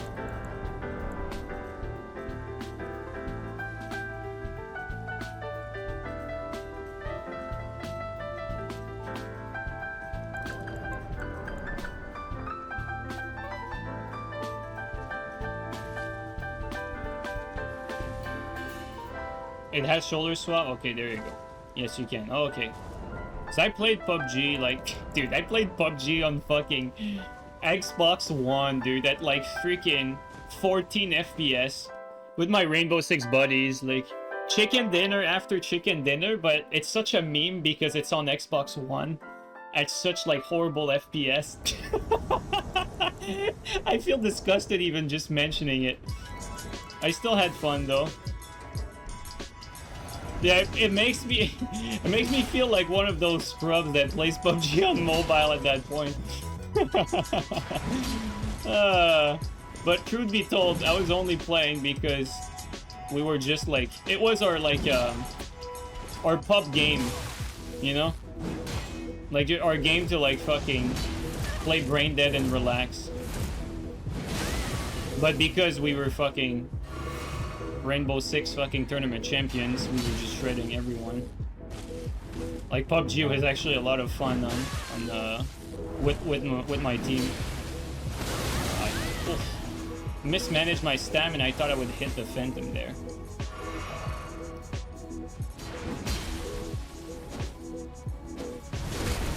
Oh, tight spacing.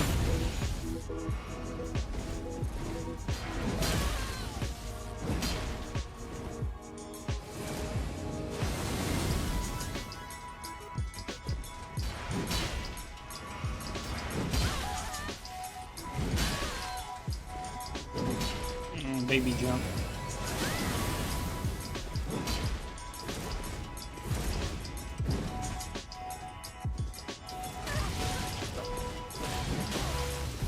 Let's be careful. Alright, let's finish this.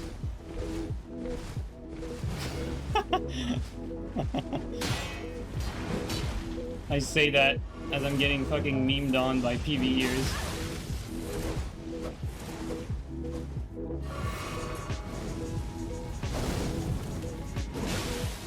Oh my god.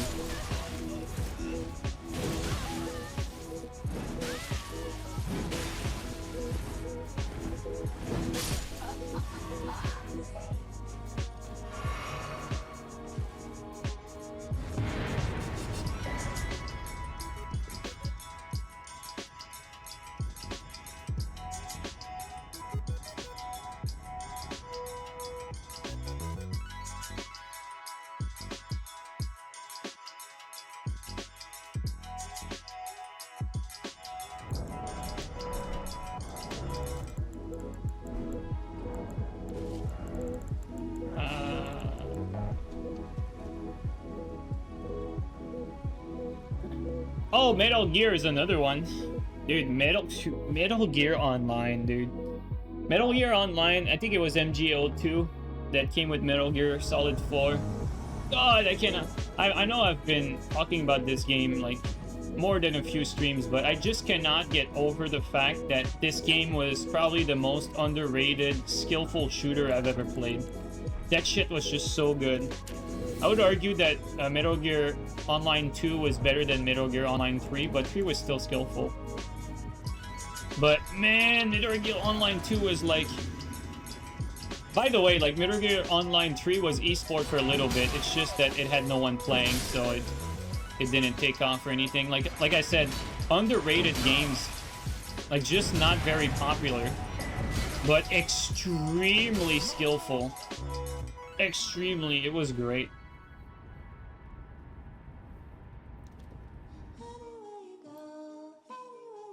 What about RDR2? I've never played Red Dead Redemption Online, but I know the single player. The single player, like the controls. I mean, this is a game for casuals, man. Like, this is a game for people who have no thumbs. Like here, you don't need hipfire or anything. You have fucking auto-aim in that game. Like, I don't think it's part of the conversation. It's not a game about shooting.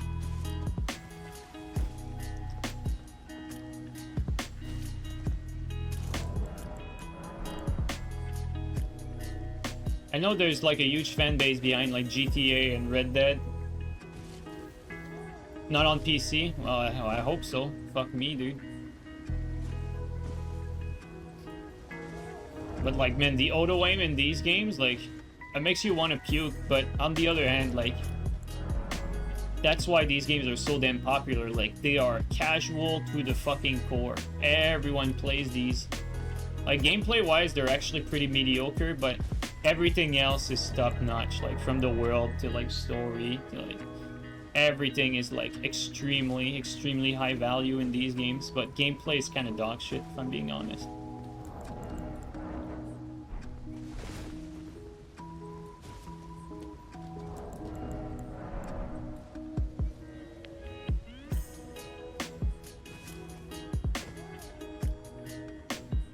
Did you ever play the old Doom? I don't think so.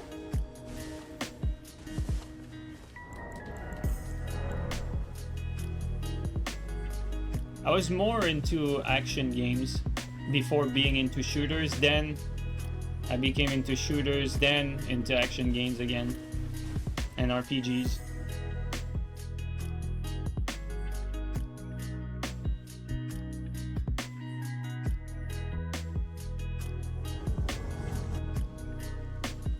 Oh, I'm definitely gonna play GTA 6 though. Like, I'm absolutely gonna play it, and I'm probably gonna love the story. Actually, I say that I'm actually very doubtful. I think actually, like, hot take, I think GTA 6 could actually be the first GTA game that has garbage story, because for the first time, it's not the same writer.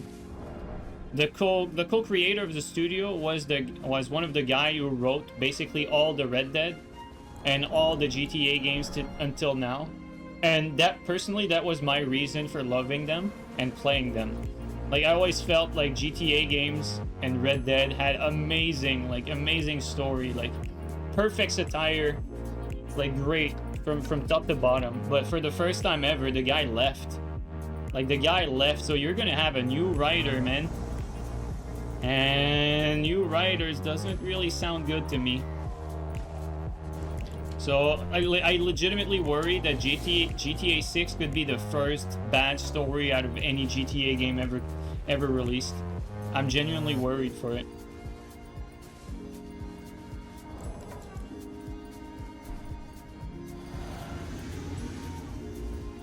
Oh, got a teammate.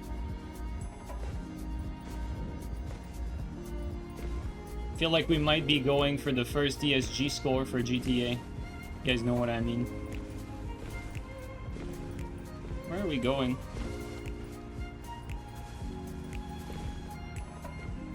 Where's that post at?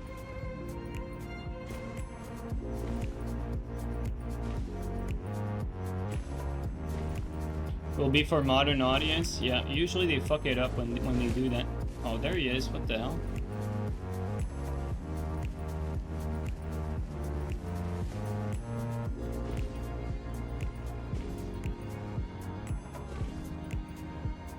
Like I said, though, I'm gonna give it the benefit of the doubt, because to this day, there was never, in my opinion, a bad GTA or Red Dead Redemption game. Like, I think Rockstar has never made a bad game It could be the first one.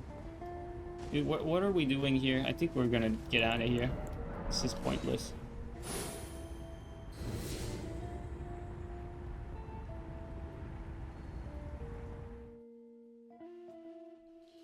Rockstar don't miss until they do, though. That's the problem.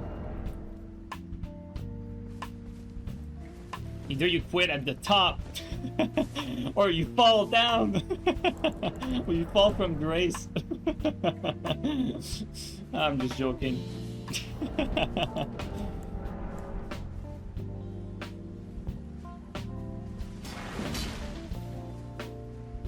Ubisoft didn't miss once, dude. Ubisoft fell from grace, dude.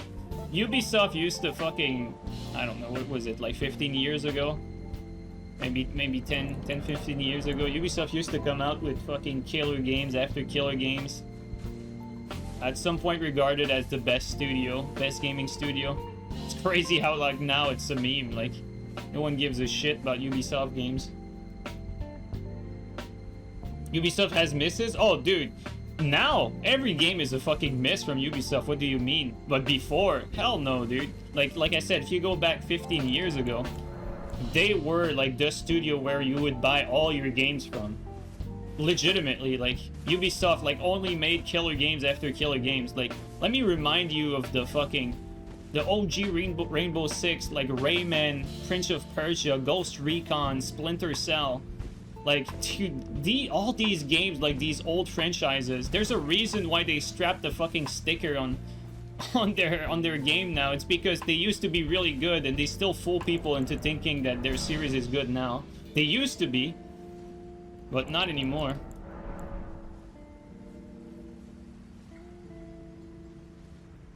I'm telling you, like Ubisoft used to be the shit. Like it used to be like the studio, but they fell off. And dude, did they fell off or did they fucking get curb stomped on a rock or something? Jesus Christ, like I would never touch a fucking Ubisoft game nowadays. Ever.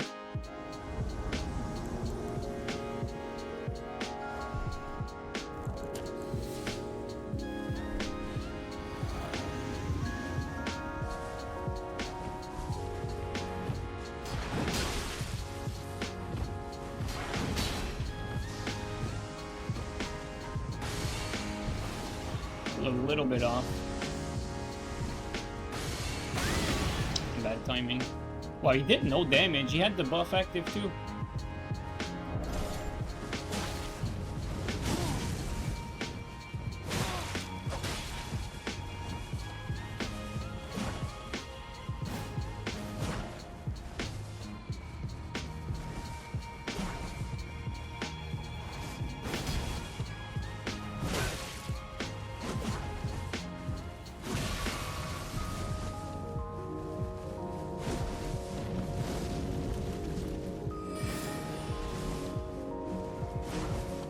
Okay, he's not gonna panic roll it.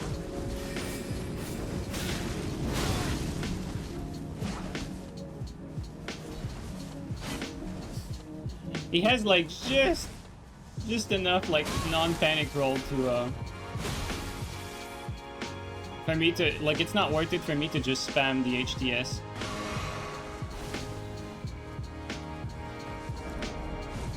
Let's turn on the heat a little bit.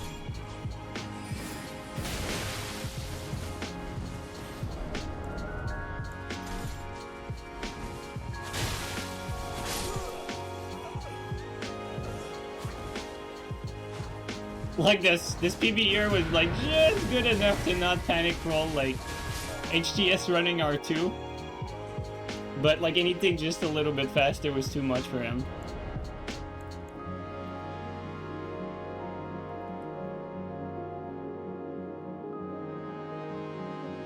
What was the downfall of Ubisoft? I mean, I don't know all the ins and outs of like every studio, but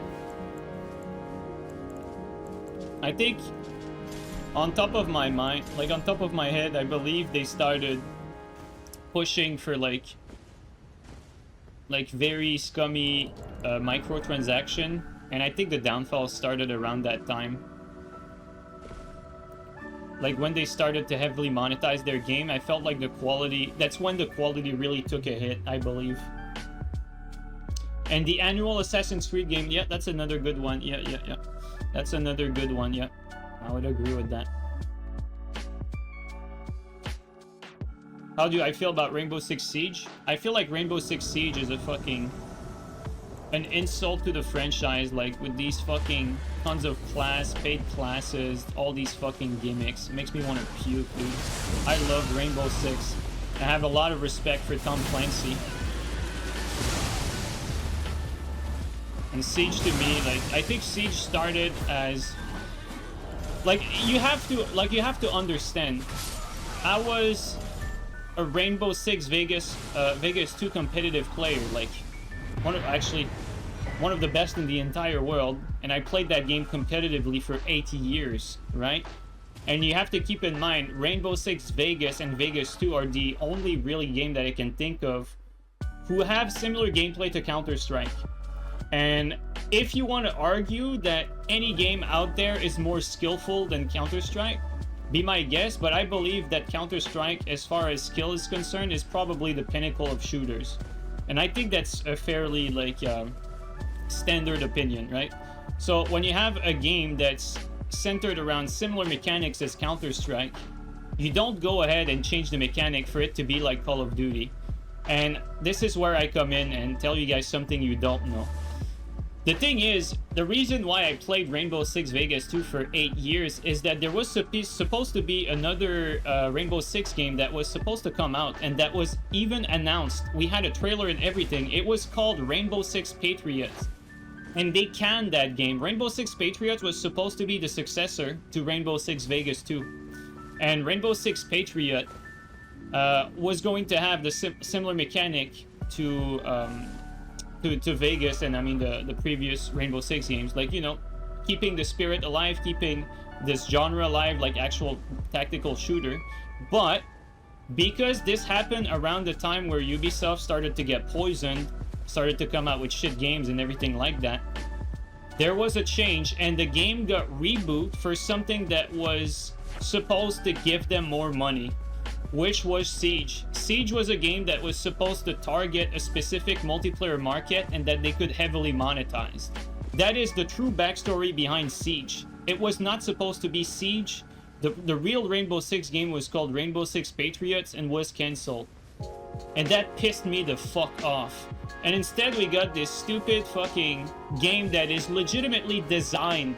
The game was designed to take away your money. Like, yeah, of course, like, there's a lot of competitive mechanics and it's not like the most horrible shooter out there, but you have to understand that this game was not a game that was designed to be like the greatest game it could be. It was a game that was designed to monetize you, and you see it with like the 20 classes that you can buy and shit like that, and the stupid fucking events where you have like infected zombies in a fucking Rainbow Six game. Like, get the fuck out of here. That's such an insult to me. It's just bastardizing the franchise. That's why I hate Siege. That shit is insulting to me. Fucking disgusting studio, dude. I hate that shit. No love for what they make, dude. They don't respect their franchise. That's what bothers me, I think. Yeah, Rainbow Six Extraction, I think this is what the event was called. Something like that. God, dude, it just pisses me off just thinking about it. And like I said, like, I was heavily involved with Rainbow Six Vegas. Played that competitively for 8 years, guys. 8 years. I did not play any other game. Do you know why? Because I fucking loved it. I loved Rainbow Six Vegas and Vegas 2. I loved these games so fucking much. Like, this franchise is what made me actually fall in love with gaming. I gamed before, and I'm still gaming now, but these games are what I would consider to be my favorite games of all time. These games are what actually made me fall in love with gaming in general. And to have your favorite franchise be thrown around and bastardized like that, it makes me want to fucking puke. And it feels even worse because the guy who designed Rainbow Six Vegas 2, right?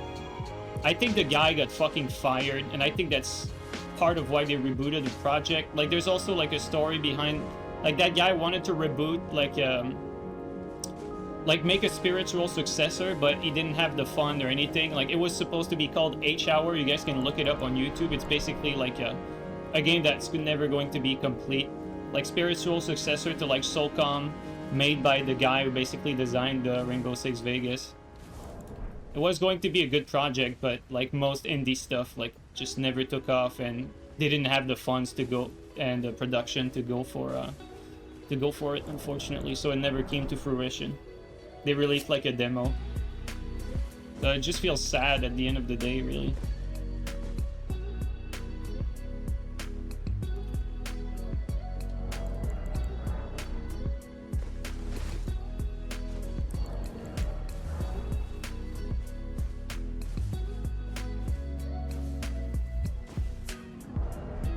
One thing for sure, though, that I really respect and appreciate about the Japanese developer is that they have way more respect for their franchise.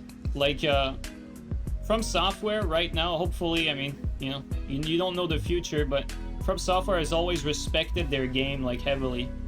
Like, they have a lot of respect for what they make and what they get to you. And you can read it directly, like, if you go ahead and take a look at the From Software hiring website, like if you want to get a job at From Software, well, first of all, you have to speak Japanese, but if you take a look at their philosophy and policy and like their kind of letter of introduction, you will realize right away that this studio cares deeply. Like they have a lot of pride. Like pride is a small word to describe like how they feel about the things that they make.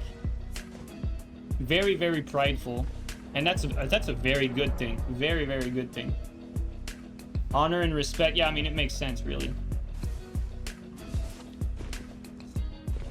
But like I said, I mean, you know, we don't know the future. We don't know what From Software is going to be like years from now. Like we've seen other developers like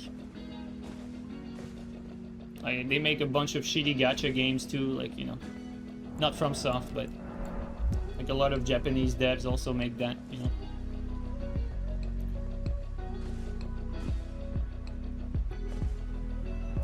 They're fucking ass with communication. Yeah, I guess you can't be perfect, eh?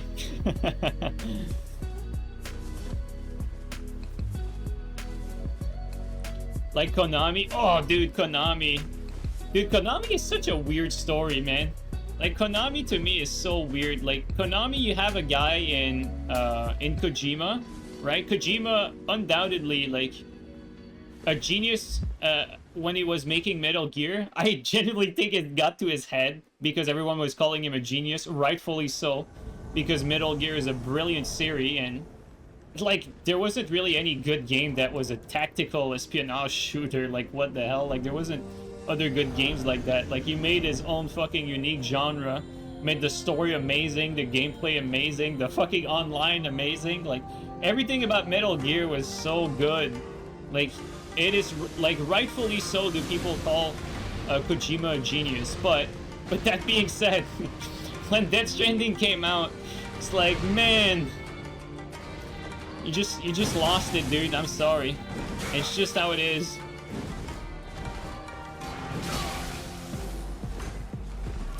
Didn't mean to do that. I think it got to his head, man.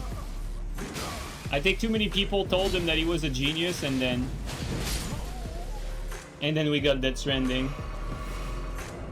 But on the other hand, I don't know if I can fully blame him, because if he didn't have that conflict with Konami were like pretty scummy and booted him out, and kind of stole Kojima's own IP. They stole it from him. Like, he made that from the ground up. Like, maybe Kojima got... he probably got riled up and decided to, like, pursue, like, another avenue. Like, he always wanted to be a movie director, and you can definitely feel it with a game like Death Stranding. Like, the most boring game ever, but... like, wanting to make, like, weird movies and shit, it's just not the same as video games. It's like... to me, like, Death Stranding feels like a case of, like, trying to be, like... when you're too outside of the box, like, you're in a different fucking room now. Like it's so original that you don't like you forego like fundamental like gameplay principles that should not be taken for granted. It makes the game like boring.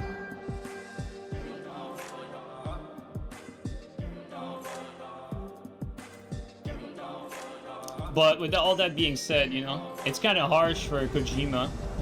It's very easy to criticize it like that, but you always have to give it respect for what he did with Metal Gear, though. Like, once a champion, always a champion. You have to keep that in mind. Like, even if Death Stranding is ass, he's still the creator behind Metal Gear, no matter what. Same thing with fucking Todd Howard. No matter how much you hate Todd, and how much he lost his touch, like, recently, still the guy who gave you fucking Morrowind, Oblivion, and Skyrim. Always remember that. Who was also deeply passionate while making all of these games. Keep that in mind.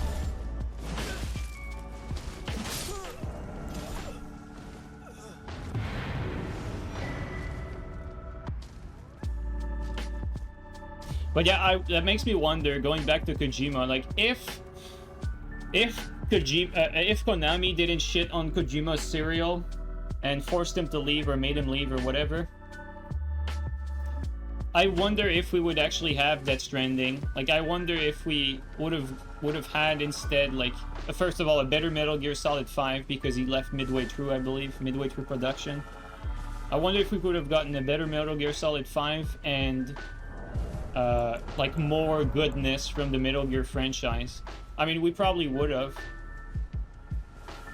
Like, it's hard to understand the pain behind getting separated from your own baby that you created. Like, Metal Gear was legitimately like Kojima's baby. Like, he had made it. Like, he made the fucking... He almost created the... I mean, he defined the genre. Let's put it that way. He defined the entire genre with his game. He made, like, a game that was so good on every front. And then he just got forced to part ways with it. That's horrible. Like, that will definitely hurt your creative juices when something like that happens. You know, you have to give him that. Like, you have to understand, like, the guy got separated from his creation that he made. Got not separated, it got stolen from him. And then after that, you expect him to, like, be creative in the exact same way, not really, like, taking into consideration, like, what happened prior. No, you can't do that. Oh boy, this guy is the real beast, man. Cash Interceptor.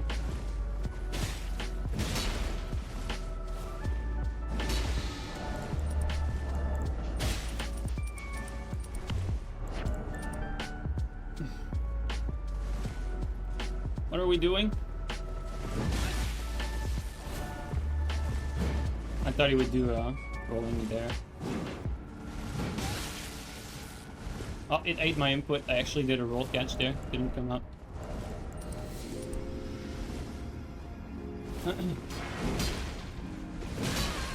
Oh, he does no damage.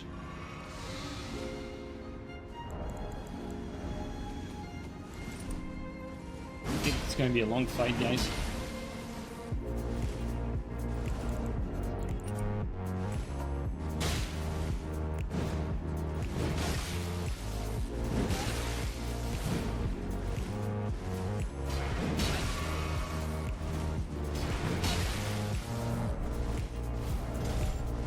Okay, there you go. 1 second.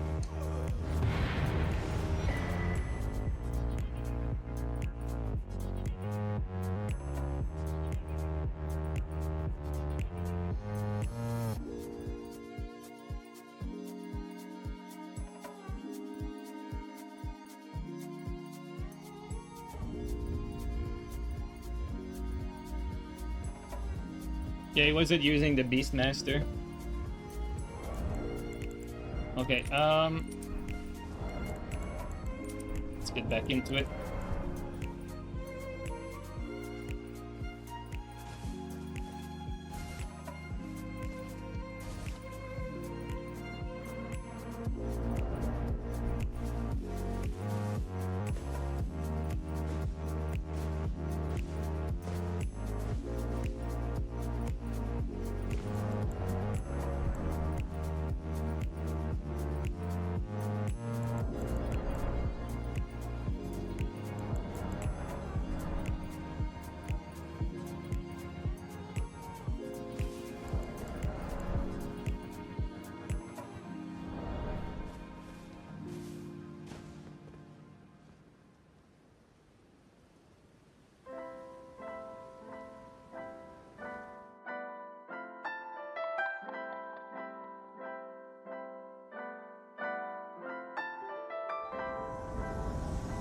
Wonder if FromSoft might do a collaboration with another studio in the future.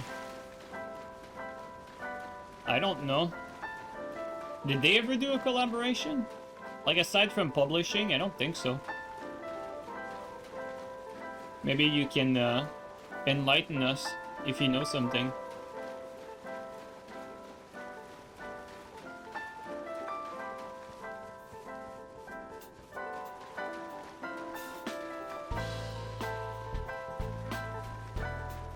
Insane spawn, by the way.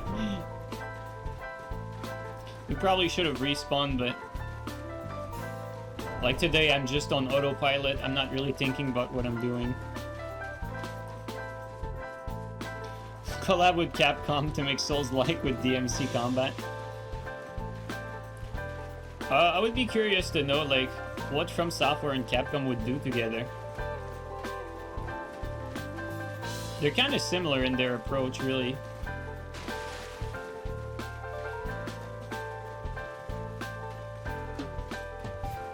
We don't know how Sony got their hands on Bloodborne. Don't know if there was a collab. No, it was not a collaboration. More like a contract. Like FromSoft got hired by Sony to make a game, basically. Like, it wasn't like a Japan studio or Sony studio that worked with From Software to create Bloodborne. No. It was From Software who made Bloodborne 110%, but Sony told them to make Bloodborne. And they paid, they financed it.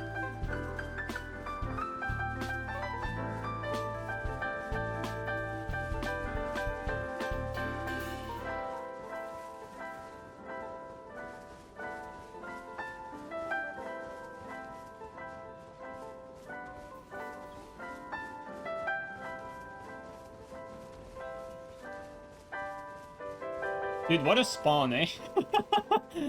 Man, this game's spawn system is something else. I could just imagine the host, like, just going down the bridge from here. Going back down the waterway, like, from here, right? Just jump down here and... and then we start the loop all over again. Would be great.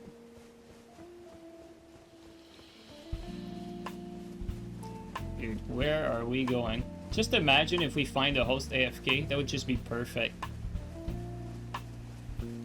That would be the best part. Okay, he's not AFK.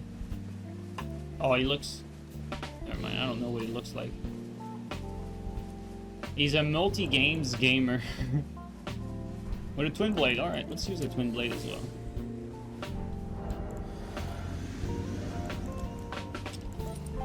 Alright, we twin blade gaming?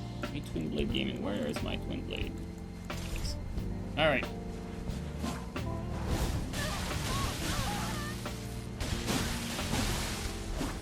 Gotta be careful about that blood.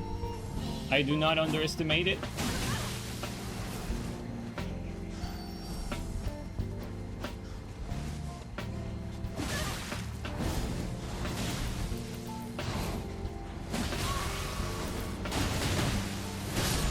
Storm Assault. How bold of you.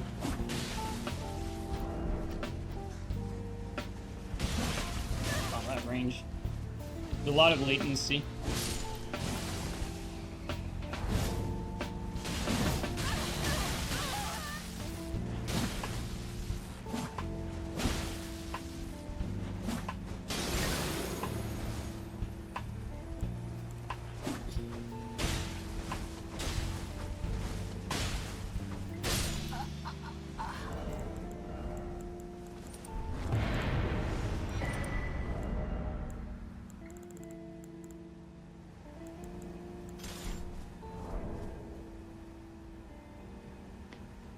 Twin brain cells. True. It was a gamer, that's for sure. Yeah, absolutely.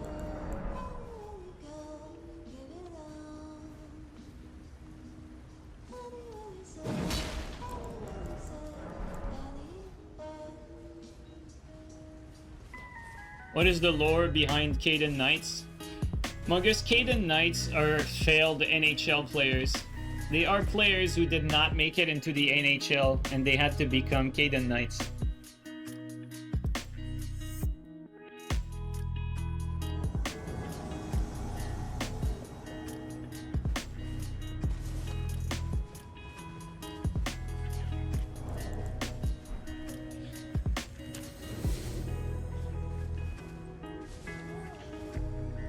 think we see him.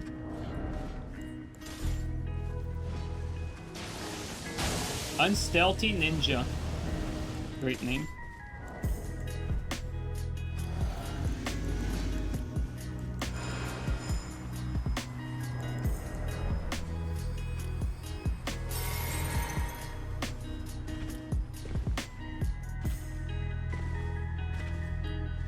I forgot how to jump here. I think you have to, oh, come on.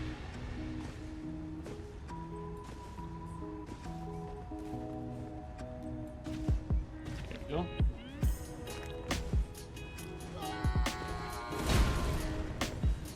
Oh. Maybe the PvE mob can jump better than I do. He's throwing rocks at him.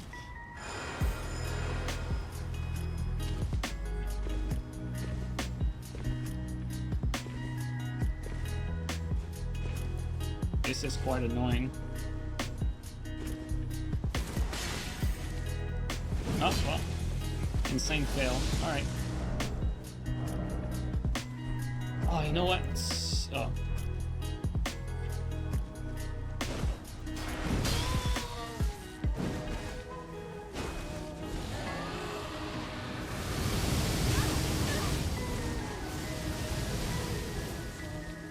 Be wary of the one-shot dragon.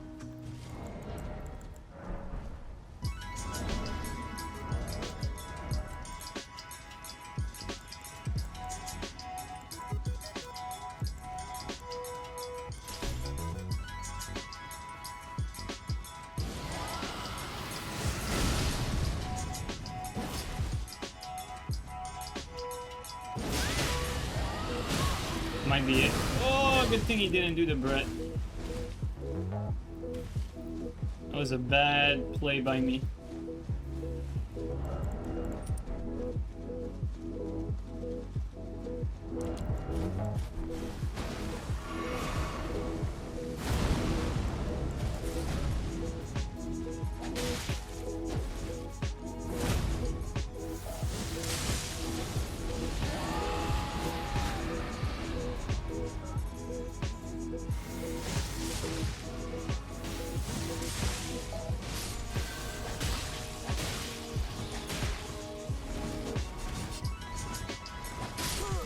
Jesus Christ, this guy's really bad.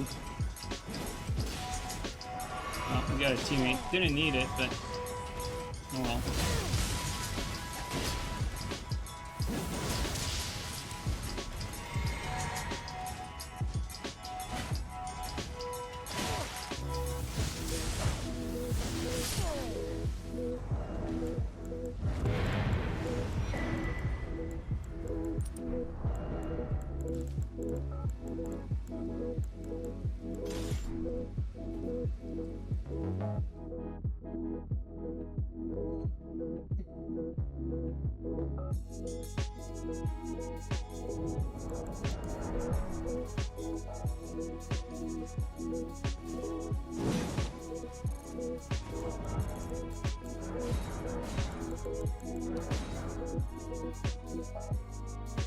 There's a multiplayer mod for Morrowind? Damn. You like Morrowind, but it's dated? I love Skyrim, but I feel like it's a bit too dated for me now. So I can't imagine Morrowind. And you can make, like, Skyrim pretty damn... Like so much better with mods, and it still feels very dated.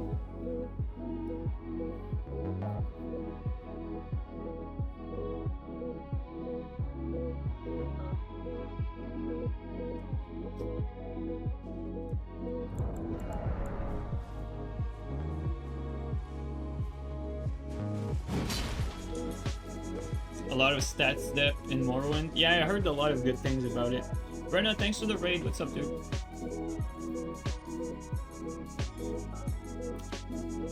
You had so much free time, all those things that made Morrowind unique. Really enhanced the experience. I believe it. Skyrim without mods is just a meme? I don't think so. I think Skyrim without mods is dated now. When it came out, it was absolutely amazing. It's just that because you know mods now, like, it's hard to go back to what is obviously, like, inferior. Like Skyrim with mod versus Skyrim without mod. Like, one of them is definitely better than the other. There's just no question.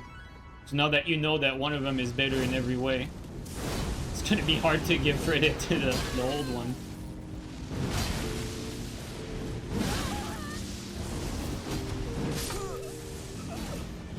It's just not far enough.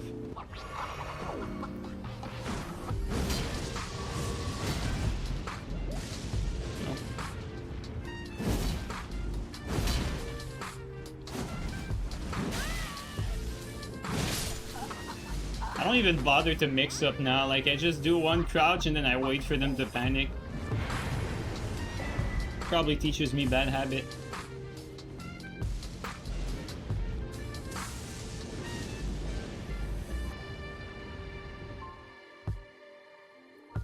You were on your 5th Deathless Legendary run and died to the giant spider the same as me. You stopped after that too? That is so funny, dude. I think you told me once. I feel like that's the second time I hear that, but yeah, that's so funny. You know what's also funny, Among Us? Napstar actually did a Deathless Legendary run on Skyrim on his very first playthrough. Nap is a better gamer than all of us. He played it like super well too, like played it like super calculated, used the summons, everything. And I'm not making that up, like it's his very first Skyrim playthrough. He played it once and then he said afterward, I never died in Skyrim, I beat the game, I'm never touching it again. That was great. So the only time he played Skyrim was for the main quest and he did it deathless. On legendary difficulty, honestly, that's commendable. With 0 preparation, like completely blind, that's pretty damn solid. Like, it's not that Skyrim is a mechanically hard game. It's just that it's a damage race a lot of times. Like, you're kind of forced to take hits. Like, you have to find, like, cheeses to beat stuff on legendary difficulty. Like, you legitimately have to find cheese. Like, either you cheese with a summon, like the summon gets the entire aggro and you just swing 1,000 times or shoot like 1,000 arrows while your summon takes the aggro. Either you do that or you like hide behind like a rock or something. Like on legendary, you're kind of forced to play like that. Oh my god, alright, let's respawn here. Or you eat 50 cheese, yeah, true. Although we did when I attempt legendary runs, or not legendary, yeah, legendary deathless runs, I do it with unpause menu mod, so that I can't like pause the game to like drink potion and stuff like that. That's definitely, that makes things like much more difficult, but I would not play the game any other way, honestly. We have a teammate. Against 2, nice. Alright, great. Whoa, the healing spell.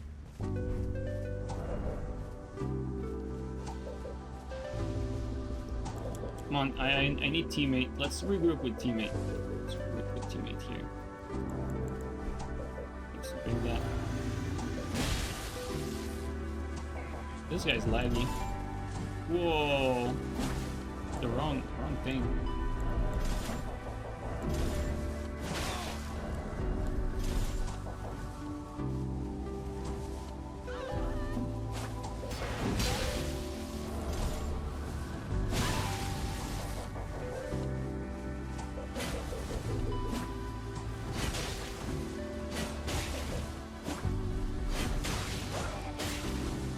That is some shit net.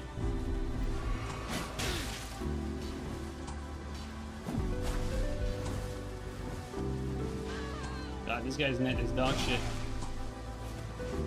He's both latent and lagging.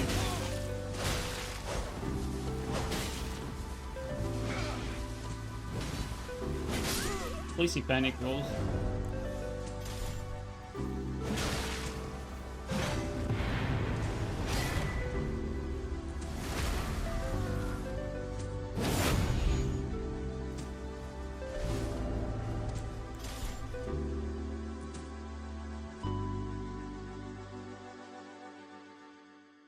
On your first Skyrim playthrough, you didn't use any perks, so you were getting one-shot by everything in the end. When Skyrim came out, there wasn't any legendary difficulty. The highest was Master.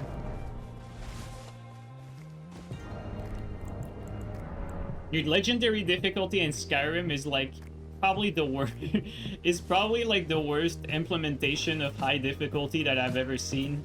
Like, it just straight up makes everything a complete sponge.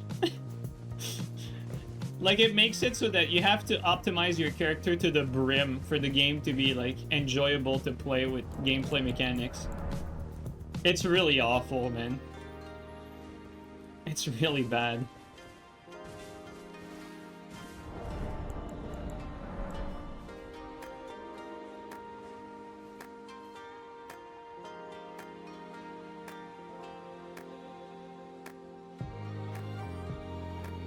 Yo, what's up, Mary?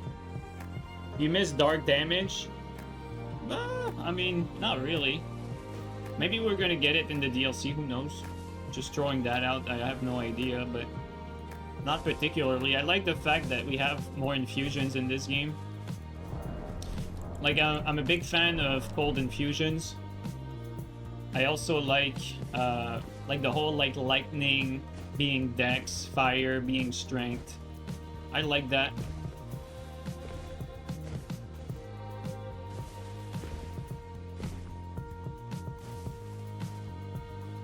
I think it, like, the way infusions are balanced now is pretty good, I think.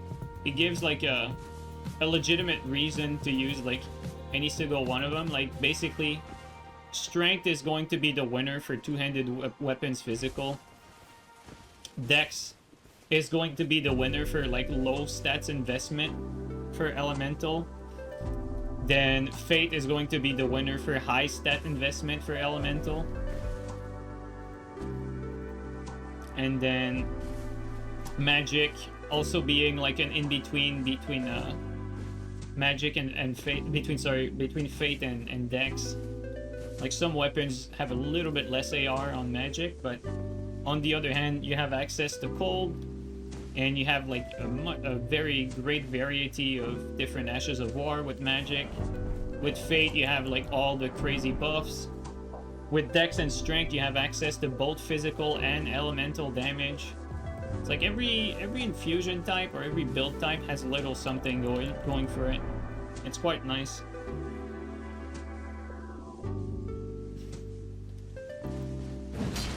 Minus Sacred Blade, that's busted. I mean, Sacred Blade is not better than Bragger, and you can put Bragger on everything. Only difference is that Sacred Blade, you can pretty much do it mid-fight. That makes a big difference in duels, but outside of that, not really.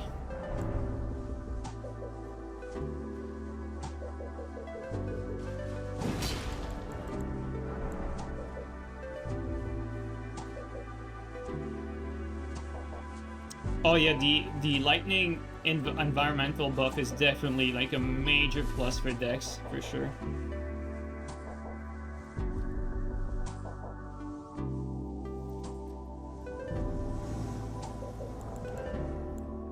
Why?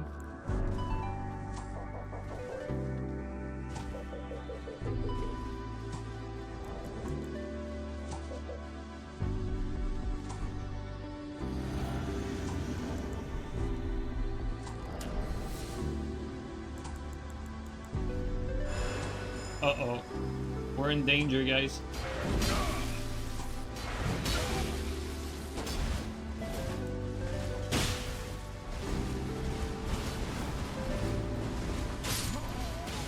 Okay, there you go.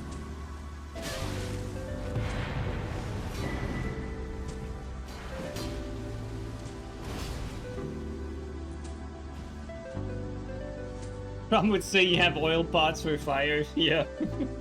Dude, these freaking oil pot are useless in PvP, dude. From what I've seen from, like, some clips, like, a long time ago from Gino, apparently they're really good in PvE.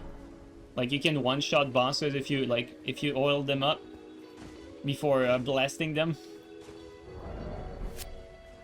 But, I mean, you're not really landing that And if you're landing it in PvP, they can just ghost hit your next fire hit, so it's like, it's pretty bad. If you what? If you oil them up.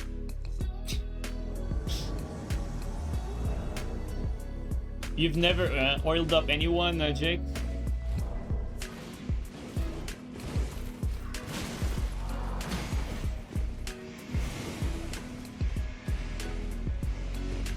One more time.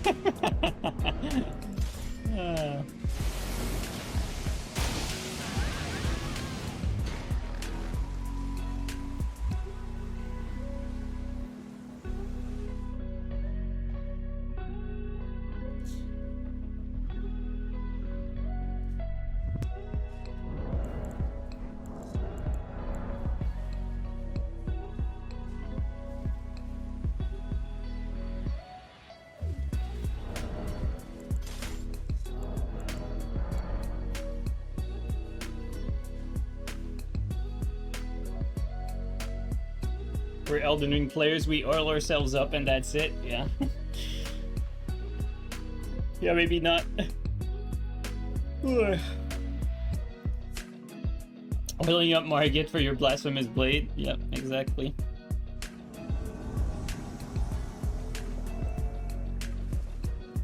Oh no, not this fucking guy. It's the fucking dedicated runner. I don't think an Uggs is going to do the trick here.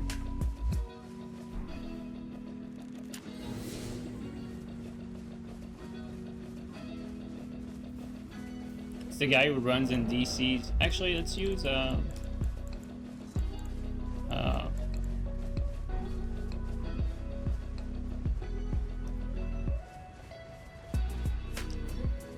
are we going?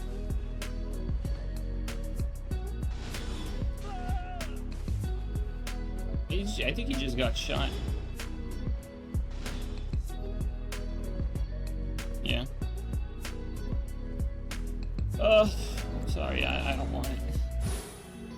I'm not in the mood for that.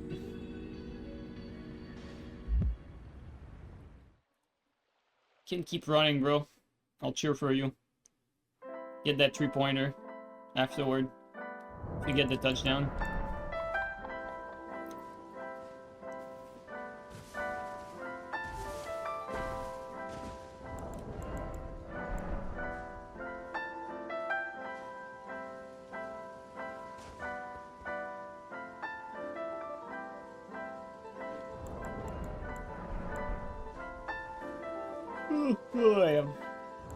Cardio and prep for the DLC, yeah.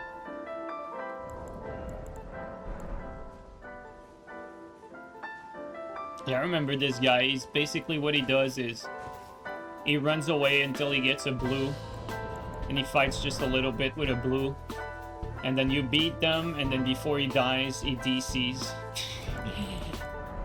And you have to catch him before that happens. And he just keeps running and running and running. That's the fight right there. I just spoiled it to you. Even if it didn't happen, I just described every detail of it.